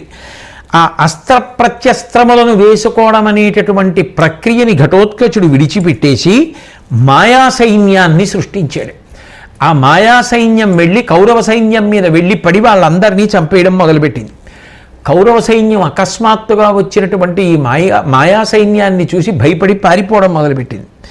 వెంటనే కర్ణుడు బాణప్రయోగం చేసి ఆ మాయా సైన్యం అంతా కూడా అంతరించిపోయేటట్టుగా చేశాడు. చక్రాయుధాన్ని ప్రయోగిస్తే కర్ణుడు దాన్ని ముక్కలు చేసేశాడు. ఘటోత్కచుడు గద విసిరితే దాన్ని ముక్కలు చేసేశాడు. ఘటోత్కచుడు ఆకాశంలోకి వెళ్ళి పెద్ద పెద్ద చెట్లు రాళ్ళు వర్షంలా కురిపించేస్తున్నాడు. అవి వచ్చి మీద పడిపోతుంటే అక్కడ ఉన్నటువంటి సైన్యం పారిపోతోంది. వెంటనే కర్ణుడు బాణప్రయోగం చేసి ఆ చెట్లు రాళ్ళు మొదలైనటువంటివి పడకుండా ఆ బాణములను నిగ్రహించి ఘటోత్కచుడి యొక్క గుర్రాలను సారథిని తునకలుగా కొట్టేశాడు. ఆ ఘటోత్కచుడి మీద బాణాలు ప్రయోగించాడు. ఆ ఘటోత్కచుడు మాయాస్వరూపంతో పెద్ద నోరు తెరిచి కర్ణుడు ప్రయోగించినటువంటి బాణాలన్నీ మింగేశాడు. మింగేసి పెద్ద ముఖాన్ని పెద్ద ఆకృతిని ధరించాడు. పర్వతం ఎటువంటి రూపంతో ఉంటుందో అటువంటి పర్వత రూపాన్ని చూపించాడు. అంటే తానే ఒక పర్వతంగా మారిపోయాడు ఘటోత్కచుడు. ఆయనకి అటువంటి మాయలు వచ్చు. వెంటనే వజ్రరూపమైనటువంటి ఇంద్రాస్త్రాన్ని కర్ణుడు ప్రయోగించాడు. ఆ పర్వతాన్ని ఖండించాడు. అట్లాగే ఆ కర్ణుడి విల్లు తొనకలైపోయేటట్టుగా ఘటోత్కచుడు బాణప్రయోగం చేశాడు. వాళ్ళిద్దరి యొక్క యుద్ధం చూసి ఆశ్చర్యపోయారు. ఈలోగా బకాసురుడి యొక్క సోదరుడైనటువంటి అలాయుధుడు అనేటటువంటి వాడు, నేను కూడా రాక్షసుడినే కాబట్టి రాత్రివేళ యుద్ధం బాగా చేస్తాను, నాకు ఈ ఘటోత్కచుడు అంటే చాలా కోపం. ఎందుకని అంటే ఈ అలాసురుడు బకాసురుడి యొక్క సోదరుడు. బకాసురుడు భీముడి చేత చంపబడ్డాడు. అందుకని భీముడి కొడుకు ఘటోత్కచుడు కాబట్టి ఈ అలాయుధుడికి ఘటోత్కచుడి మీద వైరం అని చెప్పి దుర్యోధనుడి యొక్క అనుమతితో ఘటోత్కచుడి మీద యుద్ధానికి వెళ్ళాడు. ఘటోత్కచుడికి అలాయుధుడికి గొప్ప యుద్ధం జరుగుతోంది. ఆ యుద్ధం జరుగుతున్నటువంటి సమయంలో ఆ భీముడు ఘటోత్కచుడికి సాయంగా వచ్చాడు. ఇద్దరికీ భయంకరమైనటువంటి యుద్ధం జరుగుతోంది. అలా జరుగుతున్నటువంటి సమయంలో చిట్ట చివరికి ఆ అలిసిపోయినటువంటి భీముణ్ణి కృష్ణుడు కూడా గమనించాడు. గమనించి ఘటోత్కచుడిని పిలిచి, మీ నాన్న ఆ రాక్షసుడితో యుద్ధం చేయడంలో బడలిపోయాడు, నువ్వు కర్ణుడితో యుద్ధం చేయడం కొంతసేపు ఆపి ముందు అలాయుధుడితో యుద్ధం చేయమన్నాడు. వెంటనే ఘటోత్కచుడు అలాయుధుడి మీదకి యుద్ధానికి వెళ్ళి ఆ అలాయుధుని యొక్క ఆ రథాన్ని గుర్రాల్ని అన్నింటినీ చూర్ణం చేసేసి తాను మేఘంగా మారి ఆకాశం పిక్కటిల్లేటట్టుగా పెద్ద చప్పుడు చేశాడు. వెంటనే అలాయుధుడు కూడా మేఘంగా మారిపోయి నెత్తురిని వర్షిస్తూ పిడుగులు పడేటట్టుగా చేశాడు. అనేకమైనటువంటి రాక్షస మాయలు ప్రదర్శిస్తూ ఇద్దరు వాలి సుగ్రీవులు ఎలా యుద్ధం చేసుకున్నారో అంత భయంకరమైనటువంటి యుద్ధం చేస్తున్నారు. ఆఖరికి ఆ అలాయుధుడు ఘటోత్కచుడు కత్తులతో యుద్ధం చేస్తున్నటువంటి సమయంలో ఘటోత్కచుడు అలాయుధుడిని కింద పడేసి ఆ అలాయుధుని యొక్క తల నరికేశాడు. దుర్యోధనుడు మొదలైనటువంటి సైనిక వీరులందరూ కూడా చాలా దుఃఖాన్ని పొందారు. ఈ రాక్షసుడైనటువంటి ఘటోత్కచుడు రాత్రివేళ యుద్ధంలో భయంకరమైన యుద్ధం చేస్తుంటే ఈ అలాయుధుడు ఉన్నాడు, ఎదుర్కొన్నాడని మనం సంతోషిస్తుంటే ఇతడు కూడా మరణించాడే అని భయపడ్డారు. ఈలోగా ఘటోత్కచుడు మళ్ళీ వచ్చి తన రథం మీద కూర్చుని కర్ణుడితో యుద్ధానికి తలబడ్డాడు. ఆ కర్ణుడు ఘటోత్కచుడి యొక్క రథాశ్వములను సంహరించాడు. వెంటనే ఎప్పుడైతే తన గుర్రములు మరణించాయో ఘటోత్కచుడు తన రథంతో సహా మాయమైపోయి ఆకాశాన ఒక పెద్ద మేఘంగా మారిపోయి ఉరుములతో కూడినటువంటి మెరుపుల్ని సృష్టించి అక్కడి నుంచి సహజంగా అయితే మేఘం వర్షాన్ని కురిపించాలి. కానీ ఘటోత్కచుడు మేఘరూపాన్ని పొంది బాణాలు, ఖడ్గాలు, రోకళ్ళు, ఈటెలు, చురకత్తలు, ముళ్ళగుదియలు ఇటువంటి ఆయుధాల్ని పైనుంచి వర్షిస్తుంటే ఆయుధాలు తగిలి ఎక్కడి సైన్యం అక్కడే కౌరవ సైన్యం మరణిస్తుంటే అందరూ కూడా పారిపోవడం మొదలుపెట్టారు. కొంతమంది యొక్క రథములు ముక్కలైపోయి ఆ ఏనుగులన్నీ కూడా పైనుంచి పడుతున్నటువంటి ఆయుధముల చేత దెబ్బలు తిని పడిపోయి గుర్రాలు గాయపడ్డాయి, తలలు పగిలిపోయాయి, కొంతమందికి వెన్నుపాములు విరిగిపోయాయి. ఇది సామాన్యమైన యుద్ధం కాదు, ఇదేమి యుద్ధం రా బాబని చెప్పి ఆ కౌరవ సైన్యం అంతా కూడా దిక్కుతోచక ఆత్మరక్షణ కోసమని పారిపోవడం మొదలుపెట్టింది. ఆ అంత మాయతో యుద్ధం చేస్తున్నటువంటి ఆ ఘటోత్కచుడి యొక్క మాయాశక్తులనన్నిటినీ కూడా మంచుని కరిగించినట్టుగా సూర్యుడు కర్ణుడు బాణప్రయోగం చేసి కరిగించాడు. ఈలోగా ఘటోత్కచుడి యొక్క శక్తి ఎక్కువైపోయింది. రాత్రి యుద్ధం కదూ, ఎక్కువైపోయి కర్ణుడి యొక్క దివ్యాస్త్ర శక్తిని దాటిపోయింది. మౌడగ దానవ ప్రవరుమాయా సమంచిత దివ్యపాణ శక్తి గుదియ చేసి తొంటితన తీవ్రత గైకొని నీదు సైన్యముల్ బెగడువడన్ మదించి అతి భీమ సముద్ధతినింక నిమ్మియిం తెగడను భీతి యోధుల మదిం జనియింపగనక్రమించినన్. ఆ ఘటోత్కచుడి యొక్క మాయ ఇక ఎవరూ కూడా ఆపలేకపోయారు. కర్ణుడి యొక్క దివ్యాస్త్ర శక్తిని దాటిపోయింది. ఇక కౌరవ సైన్యం అంతా కూడా ఇక మనలో బతికేవాడు ఎవ్వడు లేడు, ఇవాళ ఈ ఘటోత్కచుడిని ఎవరూ ఆపలేరు. తెల్లవారే లోపల వీడు అందరినీ చంపేస్తారని భయపడిపోయి గబగబా పరిగెత్తుకుంటూ కర్ణుడి దగ్గరికి వెళ్ళి, ఒకప్పుడు ఇంద్రుడు నీ దగ్గరికి బ్రాహ్మణ రూపంలో వచ్చి యాచిస్తే నువ్వు నీ సహజ కవచ కుండలములను తీసి ఇచ్చేశావు. అలా ఇచ్చేసినటువంటి కారణం చేత సంతోషించినటువంటి ఇంద్రుడు నీకు శక్తి అనబడేటటువంటి ఆయుధాన్ని ఇచ్చాడు. అది కృష్ణార్జునుల మీద ప్రయోగించాలి అని నువ్వు దాచి ఉంచావు. ఎప్పుడో ప్రయోగిద్దువుగానివి కృష్ణార్జునుల మీద అని నువ్వు దాచావు. కానీ అసలు అట్లా ప్రయోగించడానికి మనం బతికుంటే కదా ఇవాళ రాత్రి తెల్లవారే లోపల ఈ ఘటోత్కచుడు మన అందరినీ చంపేసేటట్టుగా ఉన్నాడు. ఎప్పుడో కృష్ణార్జునుల మీద ప్రయోగిద్దామని నువ్వు దాచినటువంటి ఆ శక్త్యాయుధాన్ని ఇప్పుడు ముందు ఈ ఘటోత్కచుడి మీద ప్రయోగిస్తే వీడు మరణిస్తే మనం బతికుంటే అప్పుడు కదా కృష్ణార్జునులతో యుద్ధం. వాళ్ళ కోసం మనం తర్వాత ఆలోచన చేద్దాం. ముందు ఈ ఘటోత్కచుడిని సంహరించేటటువంటి ప్రయత్నం చెయ్యి అన్నాడు. అనగానే ఆ ఘటోత్కచుడు కూడా ఒక భయంకరమైనటువంటి గదాదండాన్ని కర్ణుడి మీదకి విసిరాడు. కర్ణుడు రథంలోంచి పక్కకి తప్పుకున్న కారణం చేత ఆ రథం చూర్ణం అయిపోయింది. మళ్ళీ రెండో గదని విసిరాడు. ఆ రెండో గద కూడా వచ్చి ఒరుసుకుంది కర్ణుణ్ణి. ఇక వీడు విజృంభించిపోతున్నాడు, ఏమాత్రం ఆలస్యం చేసినా నన్ను చంపేసేటట్టున్నాడని ఆలోచించినటువంటి కర్ణుడు శ్రీకృష్ణుడు అర్జునుడి యొక్క పరిస్థితిని తర్వాత చూద్దాం, దీన్ని ముందు ప్రయోగించేసేద్దామని చెప్పి ఆ ఘటోత్కచుడి మీద శక్త్యాయుధాన్ని ప్రయోగించేశాడు. మును మాయమృంగి ధనుజేంద్రుని యురము పగిల్చి కొనుచు దుర్భరగతి వీపున వెడలి శక్తి ఎగసెను వినివీధికి ఉడుగణంబు వెలుకంబారన్. ఆ కర్ణుడు వదిలిపెట్టినటువంటి శక్త్యాయుధం ఆ మొట్టమొదట ఘటోత్కచుడి యొక్క మాయనంతటినీ అంతరింపచేసేసి ఆయన యొక్క గుండెల్ని చీల్చుకుంటూ వీపులోంచి బయటికి వచ్చి ఆకాశంలోకి వెళ్ళిపోతుంటే చంద్రమండలం అంతా కూడా వెలవెలబోయిందిట. అంత ప్రకాశంతో ఆ శక్త్యాయుధం వెళ్ళిపోయింది. వెళ్ళిపోగానే కౌరవ వీరులందరూ కూడా ఎంతో సంతోషించారు. ఘటోత్కచుడి యొక్క శరీరం భూమి మీద పడిపోయింది. పెద్ద చొంగ కార్చుకుంటూ అందులో పడి కొట్టుకుని ఘటోత్కచుడు ప్రాణములు విడిచిపెట్టేశాడు. ఆ కౌరవ వీరులందరూ సింహనాదం చేశారు, భేరీలు మోగించారు, చాలా సంతోషపడిపోయారు. దుర్యోధనుడు వచ్చాడు, కర్ణుడిని కౌగిలించుకున్నాడు. ఇంత గొప్పగా నువ్వు ఇవాళ ఘటోత్కచుడిని సంహరించి ఉండకపోతే మన బ్రతుకులు ఏమైపోయేవో అన్నాడు. రథం ఎక్కించుకున్నాడు, సంతోషంగా తీసుకుని వెళ్ళిపోయాడు. కర్ణుడంతటి వాడు నిజంగా అంత కష్టపడి యుద్ధం చేసి శక్త్యాయుధాన్ని ప్రయోగిస్తే తప్ప ఆ ఘటోత్కచుడు మరణించలేదు కదా, అంత గొప్ప వీరుడు కదా. అటువంటి వీరుడు పాండవ పక్షంలో మరణిస్తే పాండవులందరూ ఏం చేస్తున్నారు అని అడిగాడు ధృతరాష్ట్రుడు సంజయుడితో. ఎందుకంటే వాళ్ళందరూ సహజంగా ఏడవాలి, ఏడుస్తున్నారని తెలిస్తే సంతోషం ధృతరాష్ట్రుడికి. ఏం చేస్తున్నారని అడిగాడు. అంటే సంజయుడు అన్నాడు, పాండవులందరూ చాలా దుఃఖంలో ఉన్నారు, కానీ విచిత్రమైన విషయం ఏమిటంటే ఆ ఘటోత్కచుడు మరణించినటువంటి సమయంలో కృష్ణుడు సంతోషంతో సింహనాదం చేశాడు, చేసి పాంచజన్యాన్ని పూరించాడు. ఇది ఎప్పుడు చేస్తారు? విజయం లభిస్తే. పాంచజన్యాన్ని పూరించాడు. తన చేతిలో ఉన్నటువంటి గుర్రాల పగ్గాల్ని తీసి రథం యొక్క నగలుకి కట్టేశాడు. ఆ నొగలకి కట్టేసి రథంలో నిలబడి సంతోషంతో నృత్యం చేయడం మొదలుపెట్టాడు. ఆయన నృత్యం చేస్తుంటే ఎలా ఉంది అంటే, మందమారుతం వీస్తున్నప్పుడు మందార వృక్షం ఊగితే ఎలా ఉంటుందో అంత అందంగా ఆ రథంలో నృత్యం చేస్తున్నాడు.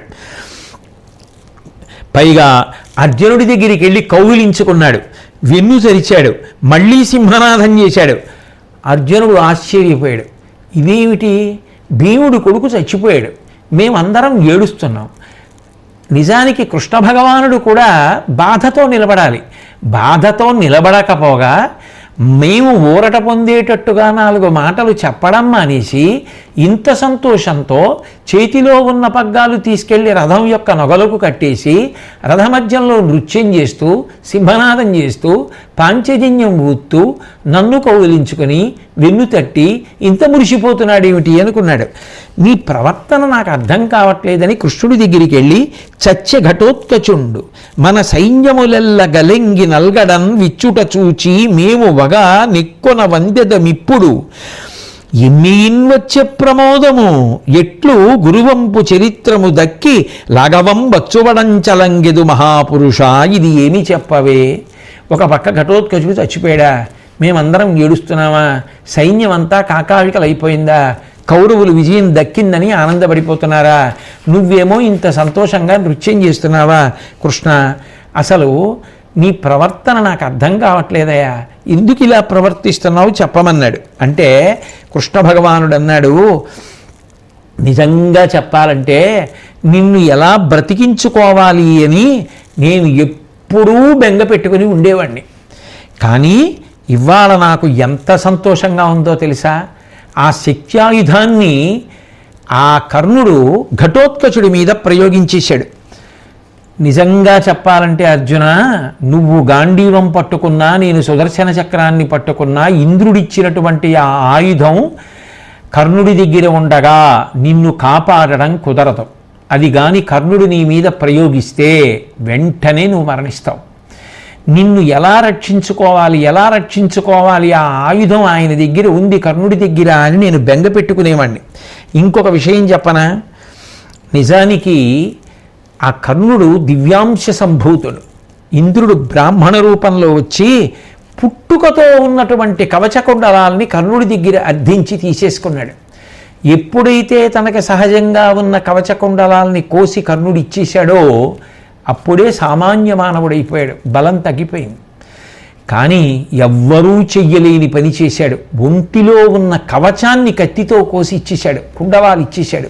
ఆ కారణం చేత వైకర్తనుడు అని బిరుదు పొందాడు. దానికి ప్రతిఫలంగా ఇంద్రుడు శక్త్యాయుధాన్ని ఇచ్చాడు. అది ఒక్కసారే పనిచేస్తుంది.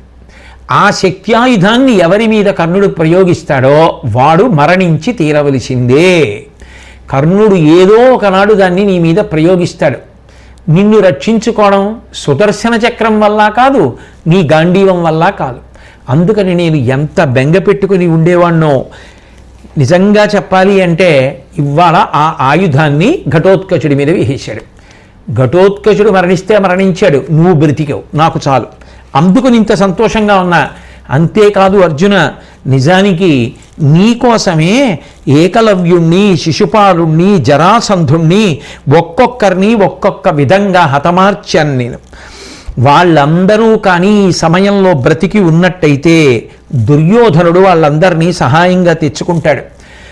వాళ్ళ ముగ్గురు కూడా దుర్యోధన పక్షాన చేరి ఉండి ఉంటే యుద్ధం మరింత జటిలమైపోయి ఉండేది. కానీ అందుకే వాళ్ళు అసలు యుద్ధం వరకు రాకుండా నేను చూశాను. ఇక మిగిలినటువంటి కిమ్మీరుడు, బకాసురుడు వాళ్ళందరూ కూడా విష్ణుద్వేషం కలిగిన వాళ్ళు, ధర్మ వ్యతిరేకమైన ప్రవర్తన ఉన్నవారు. ఈ ఘటోత్కచుడు కూడా అంతే, రాక్షసుడు, ధర్మ వ్యతిరేకి, విష్ణువునందు ఆనుకూల్యత కలిగినవాడు కాడు.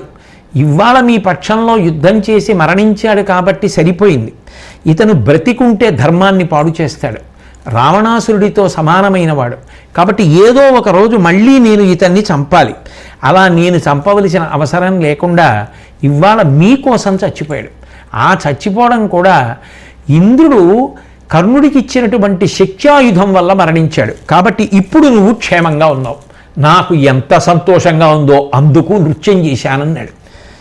ఇది విని ధృతరాష్ట్రుడి యొక్క గుండె జారిపోయింది. జారిపోయి సంజయుడితో అన్నాడు, ఒకనిని చంపి ఇట్లు చనును ఉజ్వల శక్తి నిరింగి కర్ణుడేటికి నరుమీత దానిని గిడింపక ఇన్ని దినంబుల అప్రయోజకముగ చేసే కయ్యము భుజాబలశాలి నరుండు వడ్డ పోరికి మరి ఉత్సహింపగలరే పెరవారలు సుతనందన.